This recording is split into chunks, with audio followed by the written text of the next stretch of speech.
Are you searching for a deeper understanding of your faith? Inspiring Philosophy is your go-to resource for exploring the rich tapestry of Christian thought. From biblical archaeology to philosophy of mind, we dive into the topics that matter. Our content bridges faith and understanding, offering insights into God's existence and the reliability of the New Testament. Join a community where faith meets reason and discover the answers you've been seeking. Inspiring Philosophy, where faith meets understanding.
All right, welcome everyone. I've adjusted the names of all my guests today based on who they are in their heart of hearts.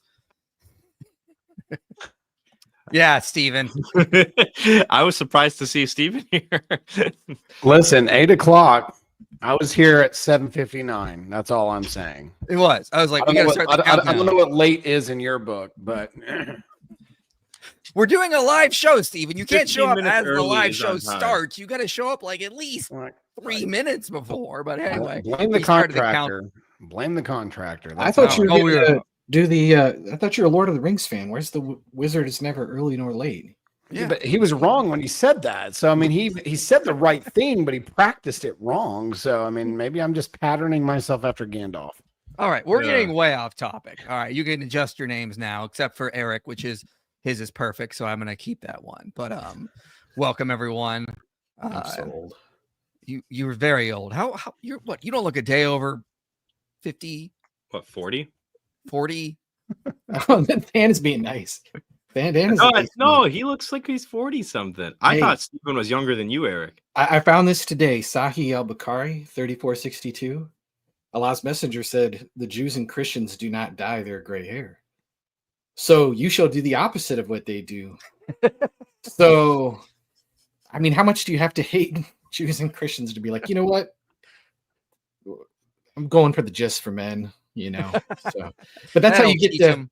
That's how you get the hotel wives. So That's how you teach them. So anyway, we're not talking about Islam tonight, even though Eric's been doing a lot of really good stuff on Islam lately. But no, I got a bunch of requests from you people to review this interview with. What are you laughing about? This is how I end up doing stuff. Is enough people annoy me, and then I do it. Just keep going. I'm not laughing at anything. Okay. Anyway, I got enough requests from you people to review this "Why I Left Christianity" by Rhett McLaughlin of Rhett and Link, and they have a channel that's got 19 million followers. And Alex O'Connor interviewed him, and so I decided to bring the gang, which is Stephen, Darth Than, and Old McPologist here, who are for those who don't know, all four of us have a group chat on Messenger, and we just keep annoying each other to the point where I'm getting annoyed by all of you three now. But yeah, it's still there. So, so the four of us end up talking a lot, and I was like, well, I'll just get these three knuckleheads to come in here and help me with this. So yeah, welcome. Yes. gang. All right. I'm glad we've got that out of the way. So much niceness tonight. Everybody's in a good mood. All right. I'm always in a good mood. This is my happy face. All right. This is you should see when I'm really angry. Okay.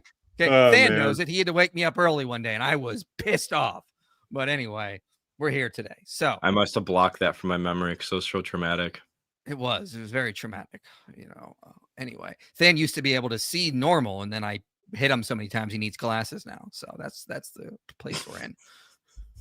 So anyway, so this interview was interesting. I quite honestly, when Alex was interviewing Rhett, my whole impression is that here we go again. This is like the same old deconstruction story we have heard 1,000 times. But I titled the stream the way I did because there are important lessons Christians need to learn from this interview for our own good, which we'll cover. But then I'm going to unleash old McPologist here after we cover those sections for him to tear into the interview and all of the mistakes that we see. So that's how I got Eric here.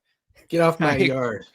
I agreed to let him tear into a lot of the misconceptions, but I'll let you guys jump in here. But one of the things I just want to say is that this just seems like the same deconstruction story we've heard 1,000 times. Yeah. I was searching and I came across these issues from Bart Ehrman or evolutionary biologists, and I didn't read Mike Licona. I didn't read Craig Blomberg. I didn't find Daryl Bach or a Dan Wallace, or I didn't read John Walton. I just basically heard this stuff and I was like, well, this is all pretty good. Therefore, I'm deconverting from Christianity. The end. And it's always like, it always makes me want to pull my hair out because I'm always like, but anytime I come across an objection from a skeptic, I go and I read what Christian scholars say, or anytime I read what an argument from Christian scholars, I go see what skeptics are saying. I honestly feel like a lot of deconstructionists don't do that. It's like over and over again. It's like I just read like Answers in Genesis or a Hugh Ross book, and those sucked. Therefore, Christianity must be false. And it's like, yeah, I think Answers in Genesis does suck, but that doesn't mean they're the top, they're the cream of the crop when it comes to answering these questions. But I don't know. Eeny, meeny, miny, mo, than, you go. Yeah. I mean, so for anybody that watched that interview, this is what you hear in that is one of the reasons why Mike and I are so harsh on young earth creationist apologetics and mindsets. Right. This is a huge part of it. And you see that in the interview. Another thing to kind of keep in mind is this isn't a new thing with Rhett, by the way, if anybody doesn't know that. I think his deconstruction story came out when COVID was out originally. And I actually remember a few of my friends kind of doubting their faith because of it and everything like that too. So, I mean, with all that in mind, watching this, I felt really frustrated for a lot of reasons. One being because of everything that you just talked about, Mike, but also because Alex was saying stuff with Rhett that I know Alex knows has answers to it, whether or not he thinks they're okay, like good answers, that's fine. And then there's also the fact that sometimes I just feel like there's a lot of really good points in Christian scholars and Christian ideas that are just kind of being ignored during this. Like when they're talking about evolution and the image of God and resurrection and so on and so forth. So I felt really frustrated about this because it just feels like they didn't really acknowledge the stronger parts of Christian thought here, which is why I think like Rhett and Link, man, if you guys are listening to this, I think Mike and I would agree that we would love to talk to you. I mean, I would pay for myself to fly out and do an interview. Yeah, same. 100%. So, Stephen, what are you thinking? No, I think it's a sad situation again, because some of the arguments of deconstruction are easily answered by those that are more balanced in the Christian faith. I feel like there's too much straw manning when there's a deconstruction where they find the like most conservative, most fundamentalist kind of approach to Christian answers for the hard questions. And because they don't get them there, then that defines the rest of Christianity or how we believe.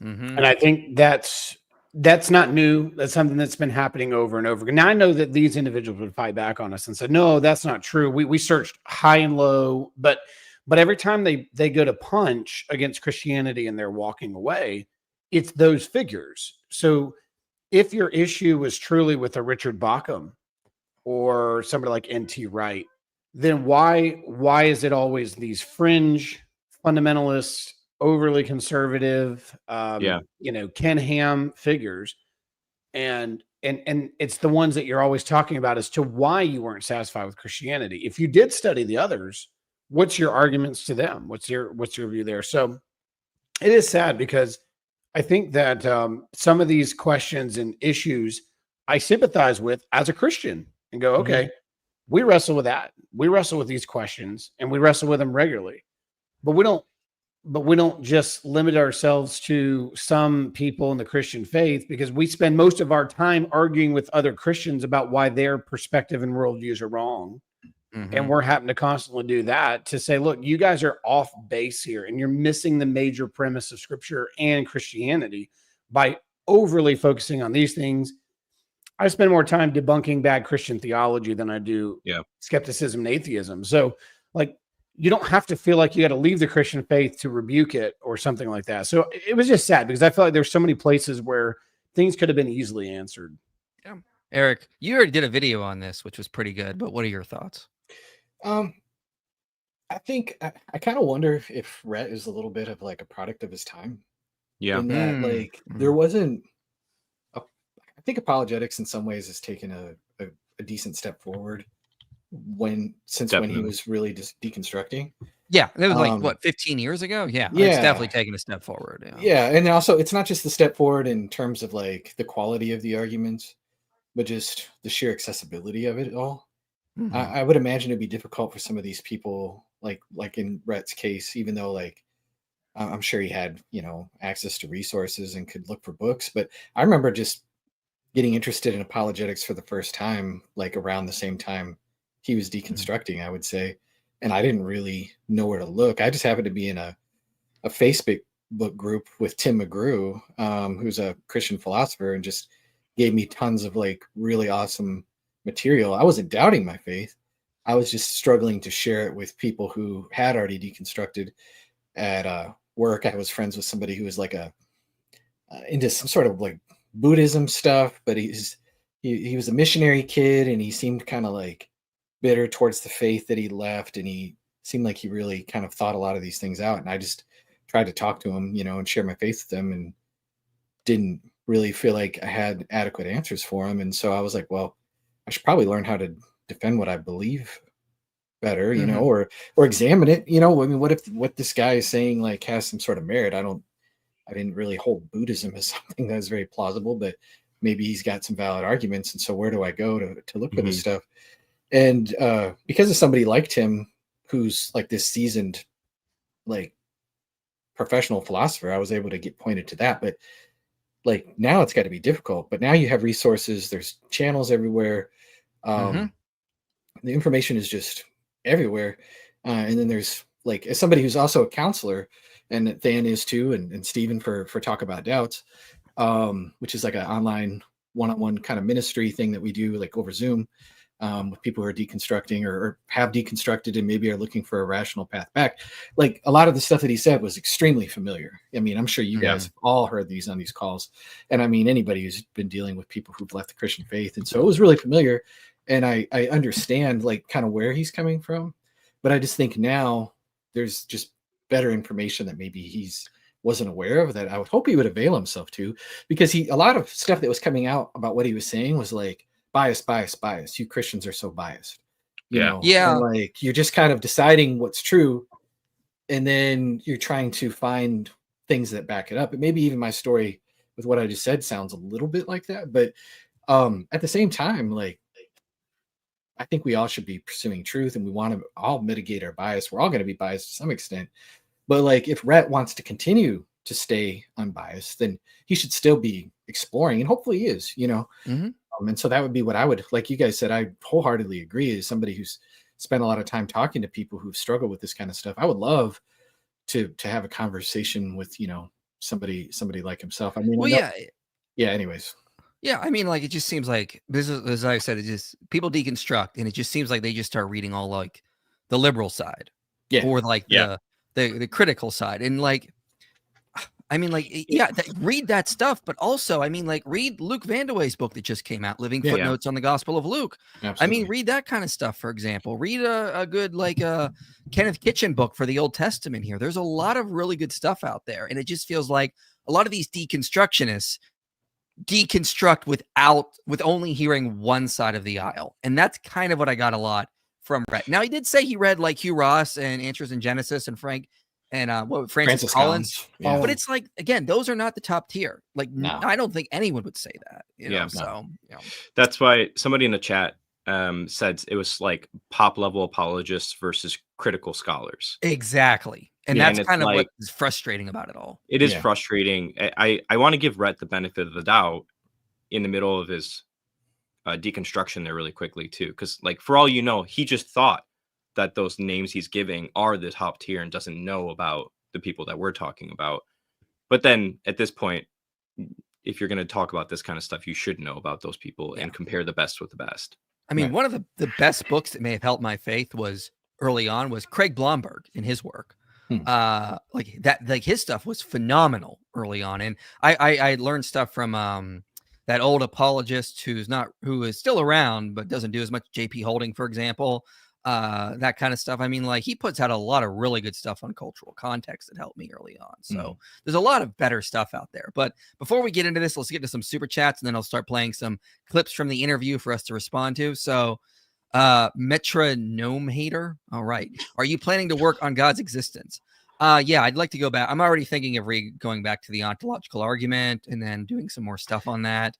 But I mean, I have so much on the list right now.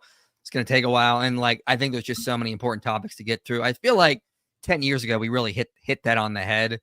And I'm at the point now where it's like, are we really going to deny God exists? Like, seriously, we're still doing this, guys. I find it completely atrocious. I mean, there's more interesting stuff to get to, and new atheism is dying as we speak. And so,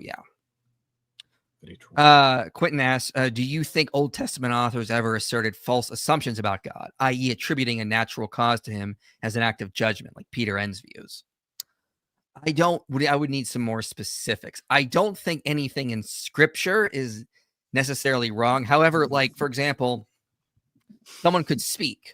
Like I was just talking with Joel Korecko about this. He has a paper coming out about this. Like, so when Moses comes down from Mount Sinai and sees the Israelites worshiping the golden calf, he instructs the Levites to go through and slaughter anyone who's not with the Lord, and thousands die. If you take the numbers literally, I don't, but that's what it says.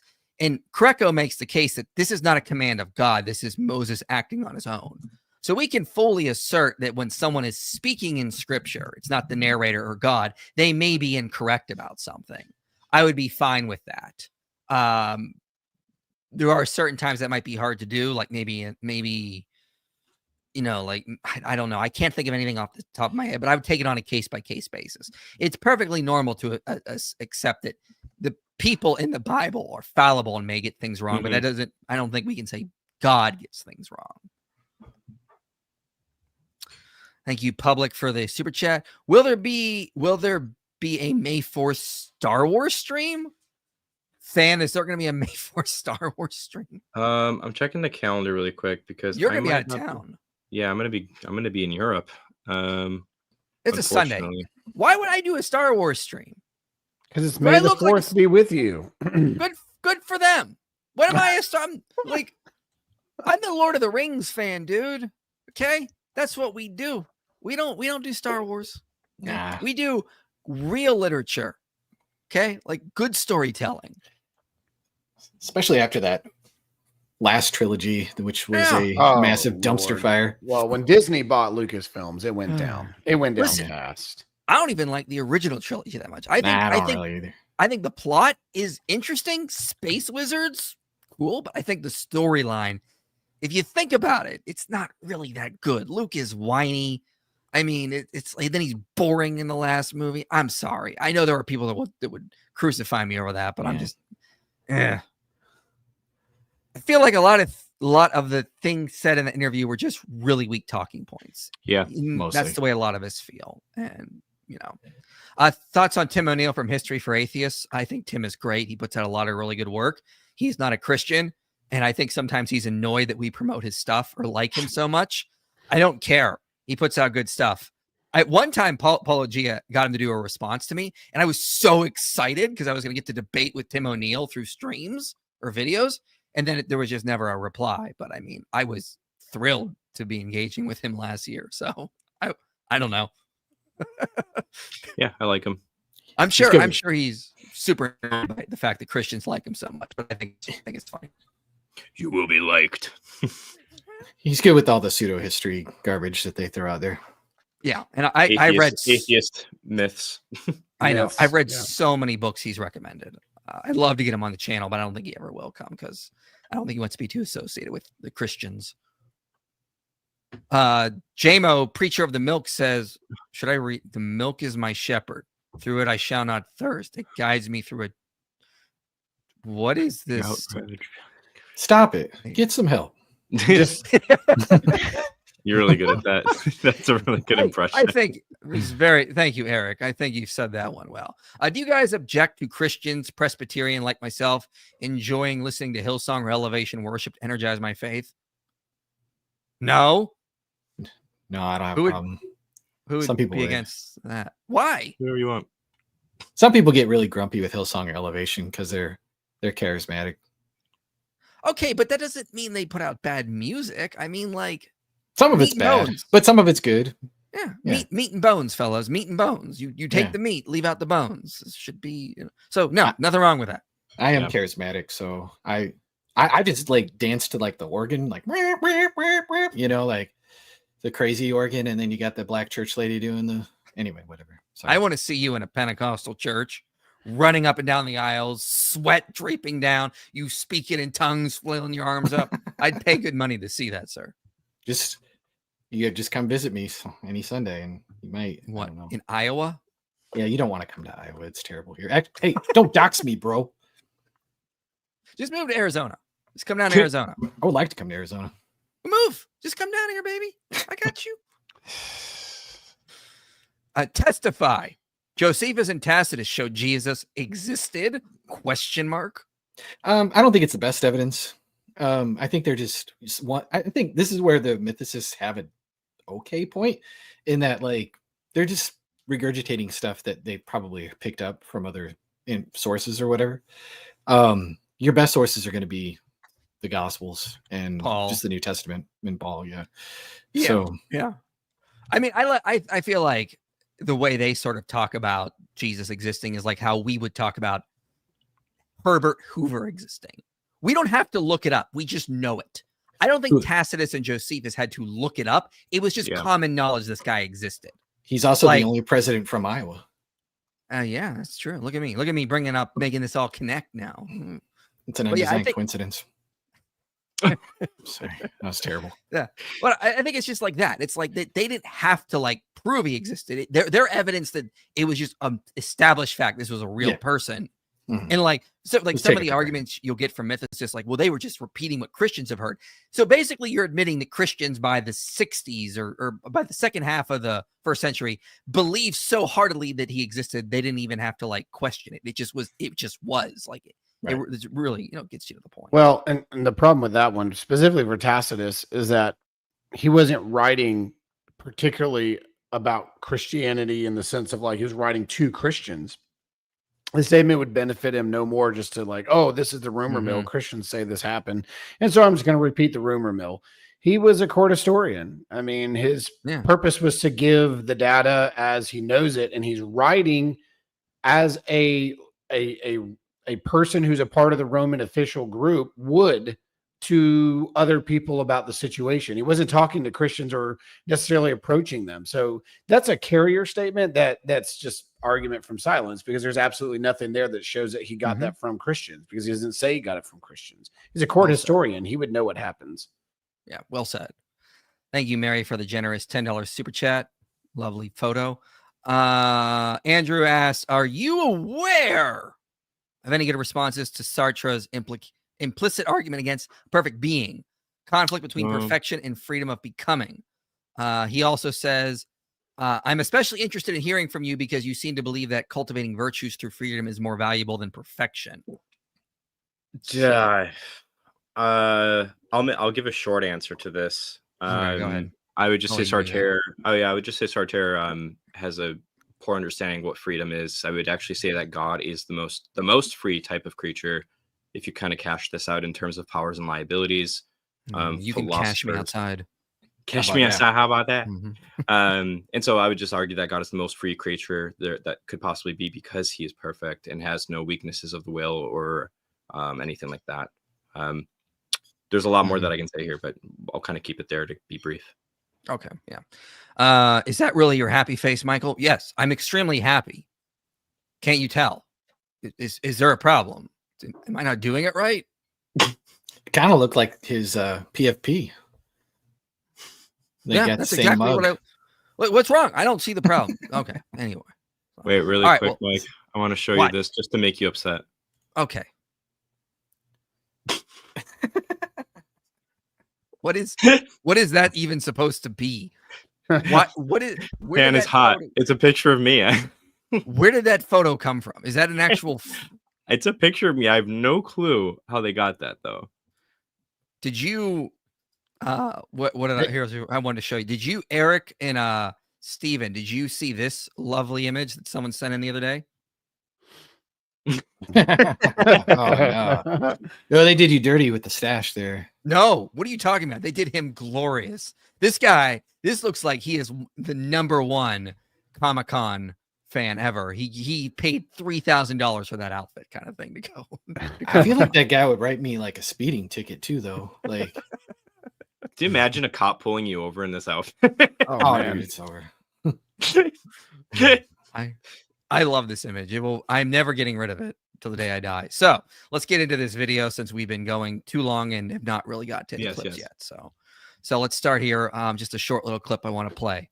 I think so. I whenever I see somebody talk about me, and I try not to do that very often. Mhm. Like, I know just being on your podcast and talking about it, like, we get, you know this game very well. You give you give the material, you provide the material for all the Christian reaction channels. Oh, sure. This is what yeah. they feed off of, right? This is what they want. If we're talking about this, they want to talk about us talking about it. Yeah. And so a lot of times I'm listening to myself say things and I'm like, oh, well, that's what they're going to say about this. Yeah. So I wanted to play that just so, he's aware that people are doing this, but I honestly, like, I don't know if he's really aware of a lot of the responses that people could give. And we'll get to this when we get to like the hour mark, because they start talking about the New Testament, a lot of issues there. And I hope we can actually surprise him today. That's going to be the goal. So Yeah. I think that's what we should shoot for there for sure. Anything you guys wanted to say about this before I move to the more important clips? I'd like to see him steelman, like, Yeah. his case for Christianity, because then you can locate a person. You can't really locate a person by some of these conversations. Yeah. And I think that would be good for both sides to try to do. I think Alex is pretty decent sometimes at trying to steelman the other side. If Rhett depending on was who he's talking to. steelman, if Rhett was steelmanning Christianity in this, he did a horrible job because, Yeah, like, again, when he gets to the resurrection argument, I was just like, Yes. no, Especially on the what? resurrection. No. That The was way really he good. presented the resurrection argument is the way atheists present the resurrection argument. It is not a steelman at all of how we argue for it. It was No. abysmally bad. So let's play this clip here about him, and then I want to comment because I think there's an important message in here that we need to get from this section. We had become friends with this couple that were Catholic, and in my estimation, Catholics weren't Christians. I mean, I was that type of evangelical. Whoa, Yeah. really? I was like, well, maybe there's some that actually have a relationship with Jesus, but Idolaters. but worshiping but Mary. they believe Yeah. they believe that it's works and faith. It's not just faith alone. Sure. And so they don't have the grace thing figured out. At the very least, I need to introduce them to the real truth, right? Mhm. And so I knew they were going to be there. And so I was like, well, I'm going to do a Bible study. I'm going to go from Galatians, right? Because Galatians talks about that, basically how it's about faith and and not about works. And it was one of those things that, in retrospect, I was thinking about them, and everyone else in the Bible study, the other regulars, knew that I was kind of preaching to them from this perspective. And I think back on that, and I'm like, I brought a lot of spiritual pride to that situation because I thought I had the correct perspective and just assumed they don't agree with me about this. And they're definitely wrong.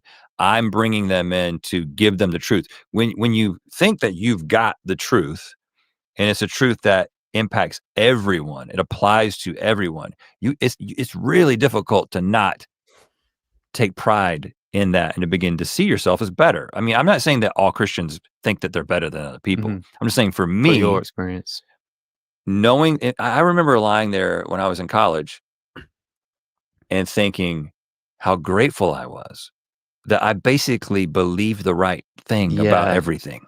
Yeah, well, I often parody Christian denominations with that exact thought. It's like, Right. what are the odds? How lucky you are. And with no irony at all. Yeah. Of course, I was, a 20-year-old kid, but I was lying there in bed and I was like, man, like, not only am I a Christian, but I am the right kind of Christian. Like So I wanted to play this part because I think this is something that we need to take into consideration here. Like that pride, that mentality. This is one of the reasons I'm very ecumenical. Like I don't tell people the church I attend because like when you do that, people want you to start talking about it. And then you start talking about why you think that church is the best church. And then you start to defend it because people start to say, no, I actually think this other church is better. And then you get very centered on that. Like, and that is, I'm not saying this happens for everyone, that can very easily lead to this pride that I have everything right.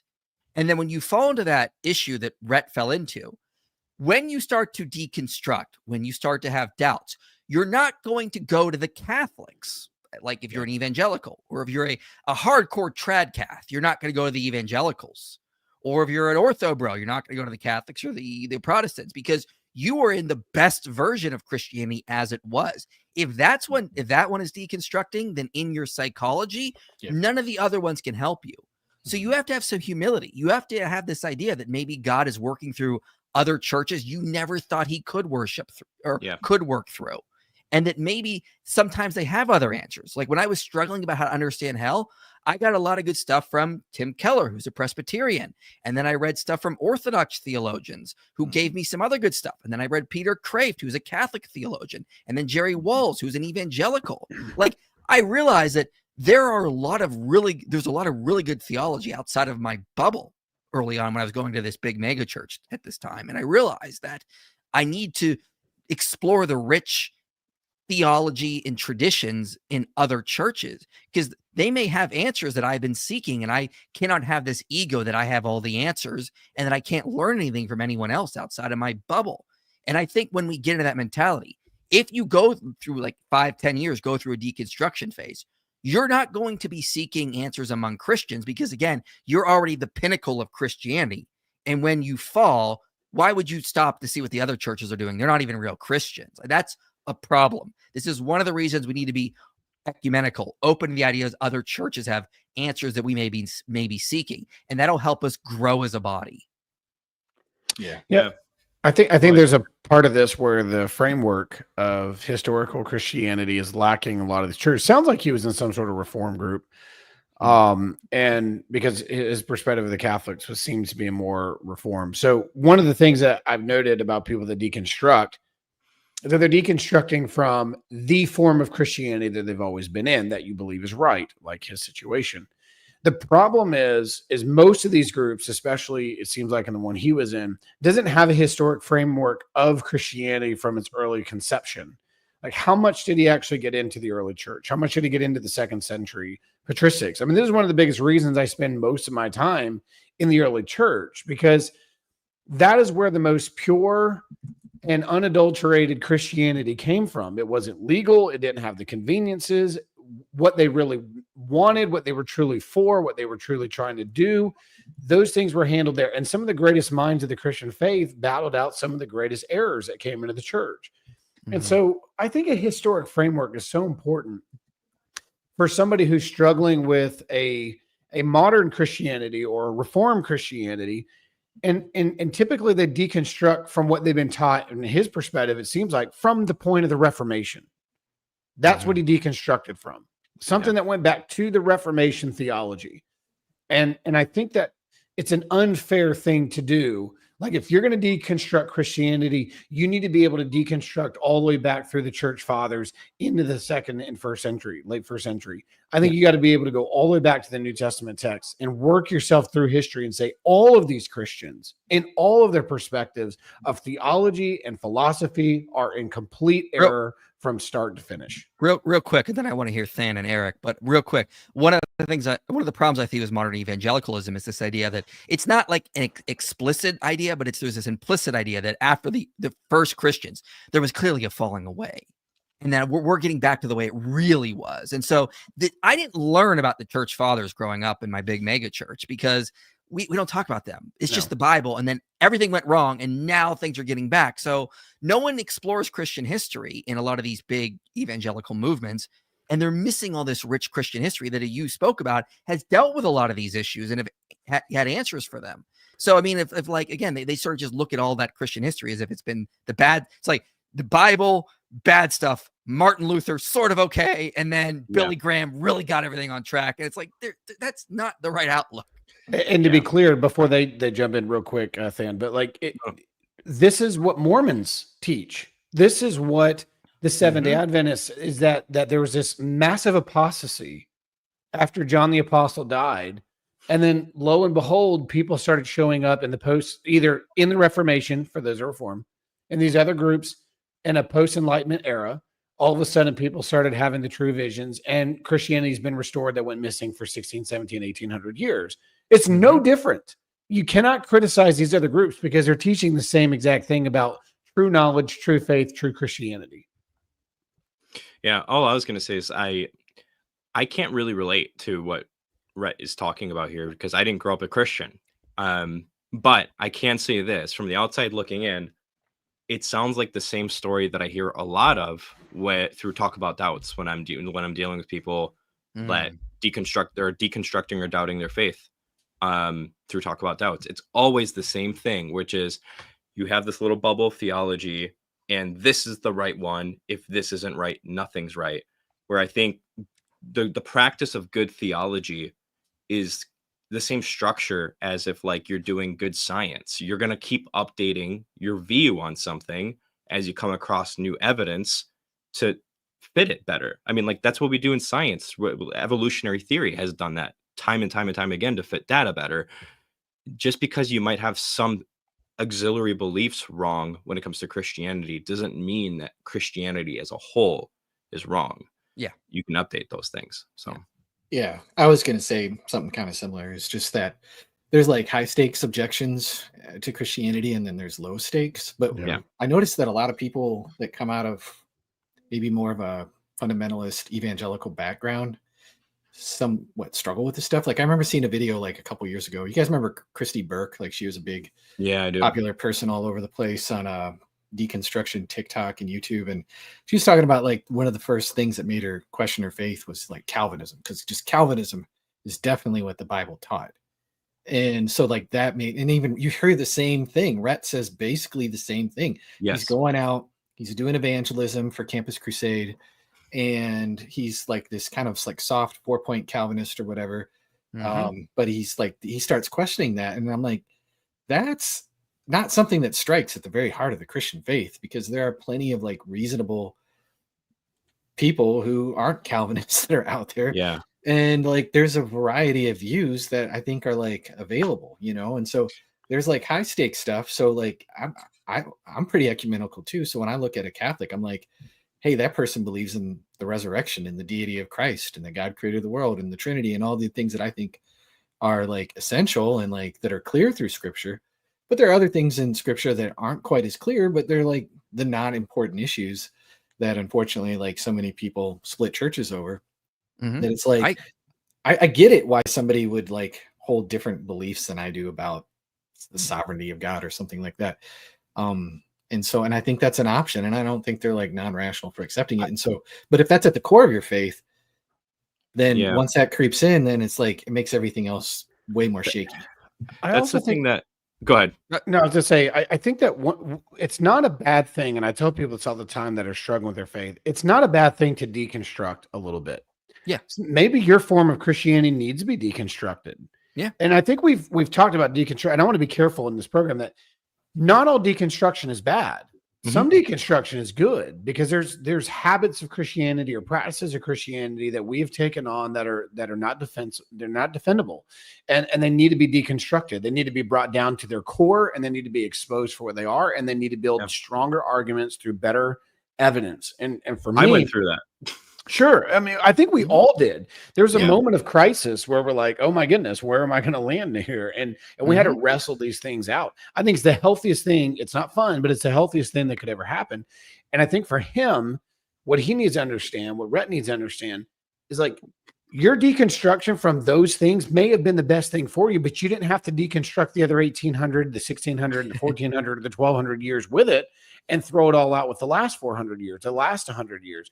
Like, that's what I'm saying. And if we're going to deconstruct from Christianity, we're going to have to go through every age of Christianity and deconstruct all of their defenders of the faith on these key essential doctrinal issues, whether you're talking about creation, whether you're talking about conscience, whether you're talking about the areas of morality, or you're dealing with the areas of intelligent design. Like, you've got to go down the whole line before I think you can truly say, I have completely deconstructed from the Christian faith that was held by the saints of old to today. I've worked through them all. None of them are right. I think you have to get to that point. And also, we're not saying that all people who deconstruct are like this. I saw some people complaining in the chat. Like, we're just talking about what Rhett said in his perspective. I understand there's plenty of people who deconstruct who did do a lot of more research, who did actually read the conservative scholars. So I just want to point that out, just in case people think we're talking about all deconstructionists. No, we're not. No, not at all. So let's move on here a little bit. I have another clip I want to play. I think Than selected this one. So let's see. I think this is on hell. Yeah. What did you think hell was at the time when you were around 20? I had talked myself into, mostly as a result of that struggle I was having, that it was probably some sort of, I basically became, without really reading too much about it, an annihilationist. Yeah. And so just the idea that people who don't know God, who are not his children, will probably go through some sort of torment, but it won't be forever, and then they will cease to exist. Yeah. And that hell is, I mean, annihilationism is the view that people will be annihilated if they don't go to heaven. They sort of cease to exist, maybe after a period of suffering of some sort. I've always been quite attracted to that idea because of the like classical Thomistic arguments for the existence of God, which have God as like the ground of being. If God is the foundation of being itself and everything that is participates in him, then if hell is something like separation from God, and if God is the ground of all being, then what does it mean to not be with God? It means to not be. It means to not exist. Yeah, right. So I've always thought philosophically there's good grounding for considering separation with God to be the same thing as not existing, because to exist is to participate in God's existence, as some of the classical philosophers would put it. Yeah. But that's not as motivational as the fire and brimstone imagery. And presumably in your outreach, you wouldn't push too heavy on the hell stuff, especially considering that you thought most people were going there anyway and there's nothing. Right. And I think that it's interesting to see. I'm still a fan of Christian apologetics. It's fascinating to me to see the way that, and especially now, I there wasn't nearly as much just apologetics media as there is now when I was deconstructing, because this mostly happened to me in the late aughts and 2010, 2011. And nobody was there were people writing books, but nobody was making internet content about this stuff. But I kind of dip in and dip out, and to see the way the conversation around hell is evolving is fascinating, because it is a really, it's like if you've got, if you're selling a product, it's like the one thing where we get all the bad reviews about this. It's like, shit, people keep talking about this one thing, and it's the hell thing. So how do we rebrand hell? And the way that hell is being rebranded is smart. A lot of people are moving into this, annihilationism, but also there are people who just frame it as separation from God. It's just simply like you rejected God's love. Like, that's not hateful for him to say, well, you just are going to be on your own and whatever that is to deal with your own stuff. And it sounds a lot nicer. It just sounds like you're just rejecting something. So I couldn't help but feel like I was being echoed there, because this is the same stuff I said to Alex when I was actually on his show. Like, this very stuff is what I was saying. But like, my issue with this whole section is he's acting like we're rebranding hell this way. I mean, like, Stephen, well, like from the church fathers, I don't think we're rebranding anything. I think this is a very historical view. Peter Kraft talked about this. C.S. Lewis talked about this. The Orthodox Church has stuff all over their website showing that, yeah, this has always been the kind of the understanding of hell. So, like, what are your thoughts on this? Yeah, I think Rhett, man, I don't want to play armchair psychologist here, but it just sounds like Rhett is projecting what he went through onto the theologians that make arguments for conditional immortality. Like, you can have a motivation to rebrand hell and make Christianity more palatable and come to this conclusion of annihilationism, and by the way, still be right, just not justified in how you got there. So the real question isn't whether or not we're rebranding, because that language, even like in the first place, almost kind of begs the question against annihilationism, where we could be rebranding towards a more historical understanding of hell and going back to what it actually was versus like the Dante's Inferno view that people might believe in today for some reason. So I don't know. It just kind of felt weird. Yeah. This is a key component, because when you look at people like Origen had kind of a weird view of universalism in a sense, because he believed that people would go to hell. The fire would be a purging aspect to where they serve their time and their sentence. The decay, the effect of sin is gone.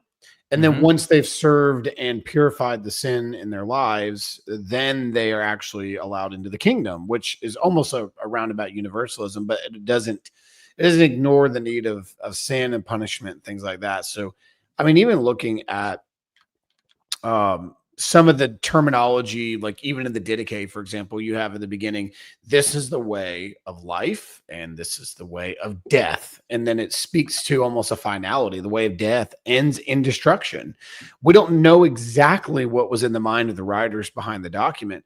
I mean, even Ignatius talks about things like this. I mean, he talks about places of having a no mind and no willingness and things that you desire and want are completely disappeared. I mean, like, we wonder sometimes, like, what were these church fathers thinking in their mind? We don't even know, but we know there was a category for things like this, even just with Origen being articulate about it. So there's a lot of conversation between eternal conscious torment, conditional immortality, and annihilationism. What way those things went. The churches themselves did not fully agree. They believe there was a place of punishment for sin.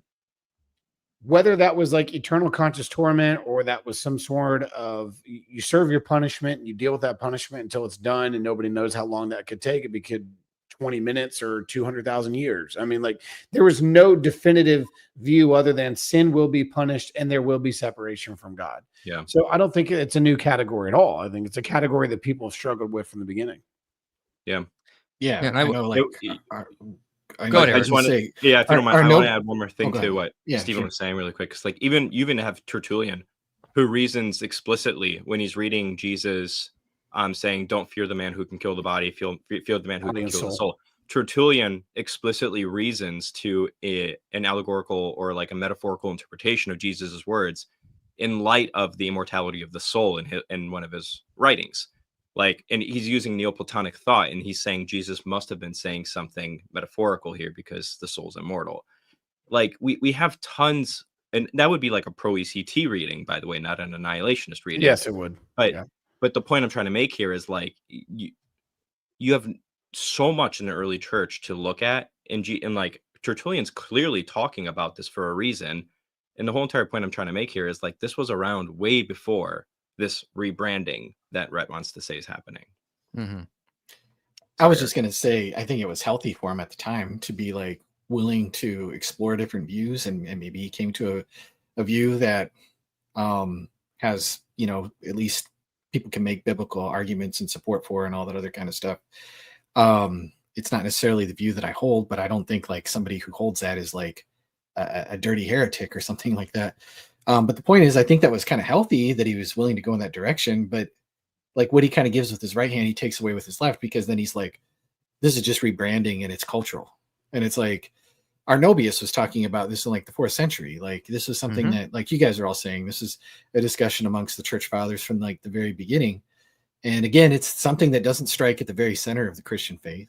It is something that has a lot of emotional, like baggage with it, because I don't think anybody really always jumps up and down about the idea of God punishing sinners. I mean, unless you've gone through like something really horrible and traumatic, like your family survived through the Holocaust, and you might be like, yes, God, please bring justice. But you see what I'm saying? It's just kind of like it's like I don't know. It's like it's not a rebranding, and it's not a comfortable subject. It's not something that strikes at the center of the Christian faith. There's options available to him, but for him to just kind of go, I guess this is just innovation. This has been the branding that's happened in hell, specifically in the Reformed groups, is that it is a Dante's Inferno kind of idea. But most of the early church, even that believed in eternal conscious torment of some sort, understood the symbolism or the allegory, kind of like what Than was talking about a minute ago, like with Tertullian. Their view is that this fire is not necessarily completely literal, where you're sitting there and worms are eating your skin, but yet you can't die. And then you got fire blazing out of your eyes and you can't die. Like, this was in their view. Like, even in the Apocalypse of Peter, which is possibly late 2nd, early 3rd century, the Apocalypse of Peter is like, he gets this tour through hell and he sees women who committed abortions, and he sees men who had lying tongues, and they were being punished on the exact thing that they committed sin with, or their eyes, or with their tongue, or with their ears. It wasn't meant to be understood like literal, oh man, you go to hell, and if you had a lying problem, your tongue's going to feel the pain and the rest of your body. It's not like, this was an allegory to show that what you do in the body will come to justice. Yeah. That was the point of these apocalyptic writings. And then it's not until recent that these things have been blown way out of proportion into an overly literal perspective that nobody in the early church held to. So even if they held to early, like the conscious torment side of things, there was so much more to it than just the way that modern people are preaching hell at times in our world today. It was a lot more complex than what we've simplified it to today. Yeah. And this is why, again, another lesson we need to learn from Rhett here is you can't, like, he talks about this idea of hell as being a rebrand. It's not a rebrand. It's a, if anything, it's a reformation in a sense, getting back to what like it was actually taught in the church. And so again, we can't take this idea that like this is some sort of rebrand. We as Christians need to read church fathers in our history and know better about this. And a lot of, unfortunately, modern Christians don't do that. So when they deconstruct, they have nothing to fall on. There's no church fathers. Right. There's no knowledge there of the church history, and that cannot happen. So you can't take the theology you grew up with in modern day America and think, this is the best way to look at things. And if this isn't true, nothing is. Yeah. Like, modern day theology is not going to be reflective of historic Christianity at all times. That's why I say, Than, like, if we're going to deconstruct, if somebody's going to deconstruct, and people have done this, you need to have worked through all the church from beginning to end to say that you've evaluated from the start to the finish, and you've seen all the answers that Christianity has had throughout the ages, and you reject them all. Yeah. That is true deconstructionism. So we'll get to some super chats here in a bit, but I do want to get to one very important clip here. It's the one that made me like literally pull my hair out. I was just like, I did this. I was like, no, this is about evolution. It's exactly about evolution. So, can I just say one thing? For somebody who rejects Jesus, why does he look so much like him? Sorry, you saying Jesus was white, Eric? Racial profile. We got him. Yeah, Jesse, my wife, who did come from like a young earth creationist background. Like that's, that's what she was taught growing up. When I came home and I was like, we need to talk about something. And I said, I am thoroughly convinced that evolution is true and that we are related to every other animal. I believe in common ancestry. And I just think that it is not just, I sort of think it's true. It's just like my reading has led me to think that if this isn't true, then I actually can't determine what anything that's true. It's so overwhelming because I'd read additionally to that. She just starts crying because she knew what this represented. Right. This was this seismic shift. And I think a lot of people that I tell this story to are like, what do you mean? But there's all these Christians that believe in evolution. Like, I can't believe that this was so significant for you. But I think the reason it is because At that point, I realized how wrong I could be about something so fundamental. Yeah. And I never, ever considered that I might be wrong about something so fundamental. And then not only was I wrong, but all of these Christian apologists who were so sure about their critiques of evolution, they had missed the boat so significantly on this that suddenly I was like, can I trust anything else they've got to say about this? So that was the first big domino. Yeah. It's significant, like you said. The big domino. Okay, Man. listen, young earth creationists, I know you hate me when I talk about theistic evolution. I can tell you right now, 99 times out of 100, I'm not talking to you. I'm rarely talking to you. 99 times out of 100, I'm talking to people like Rhett in this position. I am not arguing for theistic evolution because I hate you or I hate young earth creationism. I don't really care. I mean, I don't like the idea of being related to apes. I think they're gross. But I think it's true because the science supports it. But 9 times out of 10, I'm talking to people like this because they have gone through this kind of stuff and they have been told by young earth creationists, evolution is of the devil, it's evil, it's incompatible with the scriptures. And then when they find out evolution is true, they feel betrayed by you. And then people like Than and myself have to come in and pick up the pieces and try to help them reconstruct something that is actually meaningful here. So that's why I harked on evolution in video after debate after debate. And and this is another issue that we need to take into consideration. Don't believe your favorite apologist on everything. I tell people to fact check me all the time. And don't let this kind of stuff deconstruct you. Just because these apologists who were not experts in evolutionary biology got evolution wrong, that doesn't mean they're wrong on everything. If I went to a doctor and he said, hey, you got to lose some weight, you're getting a little flabby here, you got to go, by the way, Bush did 9/11. Okay. I listen, sometimes people talk about outside of their field and they say crazy things they get wrong. Just because all these Christian apologists got evolution wrong, that doesn't mean they're wrong on New Testament reliability or Old Testament reliability or arguments for the resurrection. It's very weird for Rhett to say things like, well, they got this evolution thing wrong. Yeah. How can I trust them on anything? Right, I'm like, listen, how often do we hear specialists talking outside of their fields and making incredibly horrible mistakes? It happens all the time. So don't do this generalizing. That's going to cause, I don't understand how you could deconstruct from that because you're generalizing about non-experts getting things wrong. Yeah, they do that. That's why we call them non-experts. Yeah, and to be fair to Rhett, really quickly there too, I take what he just said there to be a recounting of his experience right now, right? Not him saying like they're just wrong about everything. Like that's not his argument, and I don't think that you're treating it like that. I'm just making sure people don't misunderstand what you're saying either there. Mm-hmm. That being said, also, man, it's hard to tell where Rhett is at this point still, because as he's talking about things, he's still talking about it as if like there are no good answers or no good views on the compatibility of Christianity and evolution. Like I never heard one thing that pointed in the direction that he knows about those arguments and those views, other than that progressive creationism thing. And it's really frustrating to keep hearing that. Mm-hmm. Yeah. It's science isn't a field of mine. It's like something I've just not gravitated towards. And so, I'm open to the idea of, I think we can all agree that young earth creationism is goofy. I would hope that we could by now. But yeah, to me, this was weird. It's like, you can't trust him on everything else because this isn't true. I don't know. That did just kind of throw me for a loop too.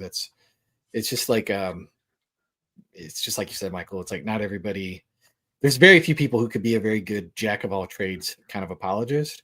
Mm-hmm. There are some that can, but like when I'm looking at all the historical case for the resurrection and everything else like that, reliability of the New Testament, that stuff I can understand, and that is the very center of the Christian faith.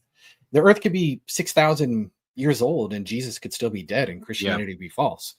And you know, we could descend from monkeys and Jesus could rose from the dead and Christianity could be true. And so it's just like, again, it's just, this is one of those things that's like not at the very center of Christian faith. And I think he kind of understood that. Well, he said the thing, this was the first domino to fall. And I hear that all the time. Yeah. Like, oh, I realize the earth isn't 6,000 years old and evolution is true. Well, can I really trust the New Testament? I'm like, what? Listen, when these New Testament scholars, they're speaking about evolution, I get annoyed too. I've seen it happen. Or like when Lee Strobel gets up there, who has put out a lot of good books on the New Testament, starts talking about evolution. I'm like, no, don't do that. No, don't do that. Listen, you have some good stuff here, but that's really good for new Christians or people just wanting to get into apologetics, but also don't do this evolution stuff. That's not where you should go, man. But, sorry, Stephen, I interrupted you. No, you're fine. And so this is the point here. And this is one of the biggest reasons I am not a scientist. I didn't do my degree in science.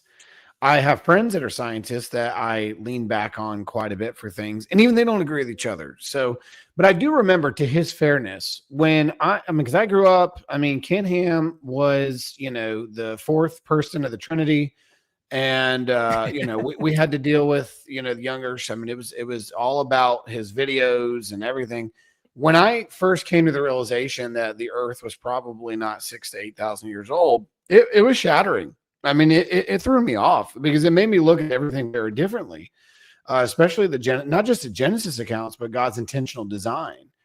And so, to be fair to him, it is a domino effect. Here's the problem. That domino shouldn't take down the very things that Eric just pointed out. Like, okay, let's just say that we did come from apes and it's been this amount of years. If Jesus is resurrected from the dead, why does that domino knock down the resurrection of Jesus? If it is attested by the eyewitnesses, why does it knock down that domino too? It may knock down some of your dominoes, but it shouldn't take down the whole entire Christian faith. Because I don't even agree with you guys on the evolutionary side of things. I'm more of an old earth creationist, and I don't care if I'm wrong. Like if I find out that there is theistic evolution, I'm not going to be disappointed, and I honestly don't care. It shattered my world for a while, but I didn't throw the whole Bible, God, creation in general, resurrection, reliability, New Testament out with it either. I do remember it being earth shattering though, and I want to be fair to him on that. But let's not let all the dominoes fall. And I think Eric brought up a fair point. Well, to be fair, Rhett, he doesn't say like the dominoes just fell from that. He said he looked at other topics and then he kept deconstructing. And I think it goes back to the point we made. I can relate to what Rhett is saying, because again, in a weird way, because again, I wasn't a Christian all my life. When I first became a Christian, though, I was only a Christian for about a year until I realized like the people around me, all of them were saying like you can only be a young earth creationist. And at that point, like I went into like a 2-year spiral of studying my butt off and came out on the other side. And that's part of like my testimony. But even as somebody that came into Christianity, it was still like really, really psychologically difficult to maneuver through. But I also just hadn't had a lot of those critical thinking skills developed. And I can sympathize, right? I can put myself in Rhett's shoes there, is all I'm trying to say. So, all right, let's get to some super chats here, and then we'll get into the parts of the video that Eric wants to tear into. I'm sure Stephen does as well. Yes. I need some books on witch burnings, Inquisition, slavery, and science. Sorry, just trying to build my library even further. Also, could give me some philosophy books and link to your donation page. Yeah, the link, did I not put? Okay, so I did not put. Yeah, put the link to the donation page up there, sir, so he can help us out. We'd be much appreciated for that. I will add it to the link of the video description in a minute here. Some books on that. Check out. There's a book. Our resources page should have a recommended reading thing. Yeah, there's The New Atheism by Nathan Johnstone is very good. It covers inquisitions and burnings and gives some other stuff. I have cited. I'll think of the other book. I can't remember off the top of my head, but on slavery and science, I've read a bunch of books on that. Robert Fogel's book, Without Consent or Contract, is good. Catherine Gerbner's book, Christian Slavery, is pretty good, as well as Ben Webb's Wright's book. What? William Webb's book. Oh, you're thinking of. Okay, so you're thinking of. I'm thinking of. You're thinking of slavery in the Old Testament. I'm talking about the abolitionist movement. So I'm Okay. Yeah, well, so- for Old Testament stuff, Slaves, Women, and Homosexuals by William Webb is really good. Yeah. For science, check out The Genesis of Science by James Hannum. Check out The Light Ages by Seb Falk. It's really good. Galileo Goes to Jail and Other Myths. That's also pretty good.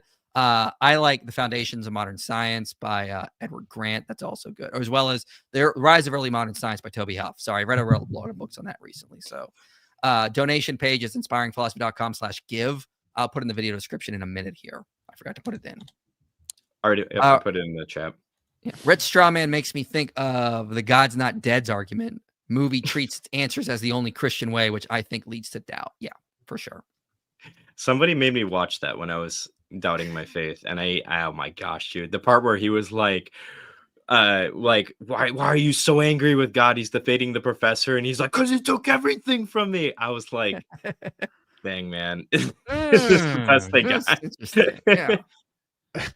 Are you gonna react to that dude who's gaining a following saying the U.S. is the Antichrist? I think we've given him enough attention. Can we move on from the nut job who has like 200 followers? And I was on AP's channel, and like we found an article on him that he's like engaging in so much sexual misconduct with his followers. So just another cult leader. Yeah, it's nuts. There is one fun thing I found out about that guy is that he says that like he's in this like he's prophesied in the Muhammad's will. But like Muhammad's will, nobody can read it. It was like re-revealed to him, which is kind of funny because Muhammad did the same thing when he said that Jesus prophesied his coming, and then Joseph Smith did the same thing when he said Joseph of Egypt prophesied his coming. So if you want to be a false prophet, all you got to do is say some other prophet told me that I was coming, but only I know about it, and I'm re-revealing it to you guys, because that's what God does. He re-reveals lost prophecies to the very dude that it's about. Genius move. 4D chess. May 1st is Aragon's coronation date. That's a real day. Excellent. Hillsong's best songs are legit up there with the best secular music. So Will I, Oceans, King of Kings, etc. I do think King of Kings is pretty good. I like that song. I have to admit, it's a pretty good one there. Is a capable Christian couple in a responsible situation scripturally implored to have children? Yes. Good question. Yes. I'd say so. Yeah, I think my view is it depends on the context. I'm an ethical contextualist, and I don't hold to natural law theory. So. Listen, he said in responsible situations. Yeah, I'd say so. In parentheses. Yeah. Oh, okay. Yeah, with that context in mind, if we're meaning the same thing, I would say yes. Yeah. The Mormon bit ticked me off, seeing as a good chunk of my plate witnesses only saw it with spiritual eyes, whereas the resurrection is multisensory. Yeah, they said they'd spiritualized the witnesses. Folks, it's clearly the same as the resurrection. Yeah, exact same, because there's so many witnesses sign those affidavits. Thank you, Audra. Oh, man. Hey guys, I had a question about atheistic arguments regarding free will and Libet experiments that seem to indicate the brain decides before winners. How would you respond? I have debunked this so many times. Yeah. Okay, go to my Irreducible Mind series, and I believe it's in part 3 or 4. One of those two I do with objections. The Libet experiments have been debunked. Okay, they have done they've shown the readiness potential is there before even you can decide. There was a study which I cited in that where they were flashing objects on a screen, and you would depress the moment you saw like a square. Forget the exact specifications, but the readiness potential was building up even though there were no objects on the screen. So it's obviously not a correlation for building up of the will. And there was some other studies I cited in that video. I don't remember them off the top of my head, but they debunked this. Yet atheists bring up these old Libet experiments as if it debunks free will, and they ignore the recent studies within the past 2 decades that have debunked this over and over again. So they're not actually using the up-to-date science. They're using the science that fits their narrative and not the actual scientific picture. I even did a short on this and got blocked by the lady on TikTok because I pointed out how dumb this She stuff blocked was. you? Yeah, she unblocked me later, but she was so mad because I said people were... She didn't really choose to do it though. She just... Oh my gosh. Sorry. Yeah, they use outdated science and they use outdated philosophy as well because they assume like a really weird view of free will, when I think the best way to kind of I think about free will as the source account. So I think it's been debunked so many times, and yet every now and then it's like there's some atheist who thinks he's like so savvy. Comes actually, have you ever heard of Benjamin Livet? Yes, I've heard of Benjamin. Like, every time how can I share the gospel with someone who lost their wife in a tragic accident and says, "How can a good God take my wife from me?" Was not a believer past young. Yeah, this is a very difficult situation. I would recommend in this situation, it's probably not the ideal to preach to them or give them a lecture.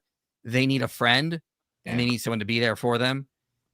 When they get past that, you can start giving them theodicies, explain God's love, explain that death is not necessarily the last chance for salvation, as implied in places like Acts 17 or John 15:22 or John 9:41, for example. So give them that kind of stuff for sure.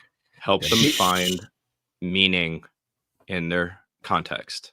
That's the best thing you can do for them. Share the gospel with them by serving them. Be the gospel. Just Be the gospel. Yeah. So be a living example of the gospel.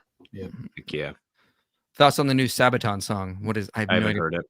Yeah, I think you made that up because you were the one weirdo who put in the big milk thing earlier. So this milkshake brings all the boys to the yard. The big milk thing. Yeah. Anyway, explain to me the image of God in other human species. See the video I did on the image of God on this channel. What does it mean to be the image of God? The image of God is an election point where humans are elected to be God's image bearers or his representatives. In the ancient Near East, the king was the image of the gods. And the author of Genesis breaks from that, says, no, all men and women are the image of God. Yeah, we are all his representatives. So it's more of an election or a calling than it is like an ontology aspect. Yeah, exactly. Humble atheist apparently knows Christianity is wrong. Well, good for him. He's so humble. You can trust him. He's the most humble. God Logic was with a Muslim that said by him in Colossians by means of meaning he wasn't the source of creation. Okay, well, that doesn't make sense because it says all things were made by him. Oh, Steven's going to tear into. Go ahead, Steven. No. There's a lot of super chats, but yeah, I mean, come on, it says by him. So I don't have time to exegete Colossians in a single question here. I think this was Orthodox Muslim who kept saying, like, yeah, Jesus is God in some sense. It's like that guy. Who is it? Who I don't know. I think he's coked up during his lives. He's just he's crazy, man. He needs to. I think I made a response to him one time because he tried to say that God said the N-word when that's the guy. Oh, was that the same guy? That's the guy. Oh, mercy. Yeah. This is a trip. This is so bad. Next deconstruction zone for IP. Good for you. I don't even want to bother. I have too many other things to do. Setting aside the specifics of the evidence, isn't it problematic theologically to think 2 Peter was not written by Peter as Bauckham does? No, I mean you could argue that maybe like this is a disciple of Peter or a scribe, like Peter's in prison and he tells a friend, I need you to write a letter for me. Sort of like how Cicero told people to write in his behalf when he was exiled from Rome. I think you could have that kind of like intermediary. Cicero said scribes would just bring letters to his brother and his brother would just sign off on them. And he said that was horrible. You shouldn't do that. It could have been a extraneous situation where Peter just told someone to write a letter on his behalf, or, kind of thing. I don't know. Stephen, what are your thoughts? Yeah, so I think there's two possibilities here. In 1 Peter, there's an amanuensis Sylvanus mentioned at the end. There's no amanuensis in 2 Peter. It could be that Peter had to write himself. 2 Peter is very sloppy. It is not good writing. 1 Peter is very good. The reference in Jude, depending on the order, because Bauckham actually thinks that 2 Peter came after. I'm actually of the opinion that it did not, but Jude references back to 2 Peter and makes its predictive nature about the false teachers and says the apostle said, which makes you wonder if 2 Peter was not just invested into one individual, although Peter may have been the authority behind it. It could be that it was more than one, but it also could be that it was written very quickly. I happen to believe that the scribe behind Jude and 2 Peter are the same scribe, or at least in the same community of scribes around the same apostle, because the language is very similar, except Jude is very clean. 2 Peter is not. But again, if somebody is rushed, they're pressed for time, or they're under certain circumstances, a quick letter would explain the sloppiness of Second Peter, which could be Peter himself, who was not very educated, as he had a scribe to do for him in First Peter, or Mark to write a gospel for him. If Goku were to challenge Than to bare knuckle boxing match, winner gets a good modern remake of an older game. Why would Than pick Tiberian's son? What is going on? So I don't think I'd beat Goku in a boxing match. That's one thing. Of course you would. He's a cartoon character. You know, they're not even 3-dimensional. Okay. Well, this is assuming. No, that's not true, Mike. They have 3D animations now, so you're wrong. Anyway, I don't think I'd pick Tiberian's son. I would actually probably pick like one of the Sonic Adventure games. If I could pick both, I'd do like Sonic Adventure and Sonic Adventure 2 Battle. I didn't know you were in a cult. Me? Wait, why am I in a cult? Because you're a Sonic guy. Oh, dude, I'm a Sonic That's guy. a very toxic cult. I don't pay attention to the community. Don't worry. Oh, so you're But yeah, look, I'm a Sonic guy. Somewhat Ugly Guy says, who are you calling somewhat ugly? Oh, well, not you, obviously. That can't be it. It's got to be somebody else, like Than. Anyway. no, it's me. Thoughts I am on ugly, using okay. the testimony of Jesus to argue for the reliability of scriptures, e.g., if Jesus rose from the dead and he believes X event happened, Exodus, or X person existed. That's kind of the way we tend to go about it. However, I would add that using things like the data I use in Exodus Rediscovered is also good, because we went above and beyond to argue that the simplest explanation is that an Exodus occurred. And other explanations are strenuous and violate Occam's razor, because they have to posit all sorts of additional things to explain the data we found. So I would use that as well to help with the reliability of these accounts, but can't confirm it. Everything in Christianity, as 1 Corinthians 15 says, is contingent on the resurrection. Feeling lost, and I pray and I struggle to hear much. I have pretty bad thoughts. What should I do? Get involved in a church, get involved in a small group that's going to help you, and get involved with a pastor. You cannot grow alone. You should be involved in a church, and they should be helping you with this stuff. You cannot do this stuff alone. Amen. And be open about it with people close to you. You have to talk to them. Recognize that your thoughts, like everybody deals with thoughts, and thoughts are just thoughts. Thoughts by themselves aren't sinful. It's what you choose to do with the thoughts when they come. Everybody has bad thoughts. I mean, that's why we cast them down, right? Cast them down imaginations. So. Yep. Pre-exilic Jews did not believe in an afterlife, not according to Isaiah 26:19. It says, your dead shall live, their bodies shall rise. You who dwell in the dust, awake and sing for glory. So there's already a sense of resurrection early on. And I would use the same verse Jesus used when the Sadducees came to him. And he said, notice what the angel of the Lord said from the burning bush, aka him. He said, I am the God of Abraham, Isaac, and Jacob. Not that I was, because he's the God of the living. In other words, Abraham, Isaac, and Jacob were still presently existing somewhere. That's why he is still the God of them. Why don't more Christian debates involve psychology, stats, and arguments? Because at least by my lights, I'm sick and tired of hearing people trying to give psychological objections to evidential arguments. I don't care. Oh, I see what he's saying. I misunderstood what he was saying. That could be, well, maybe I'm wrong in what he's saying too. Who knows? I think it's a more general statement. I mean, he says debates involve psychology, stats, and arguments.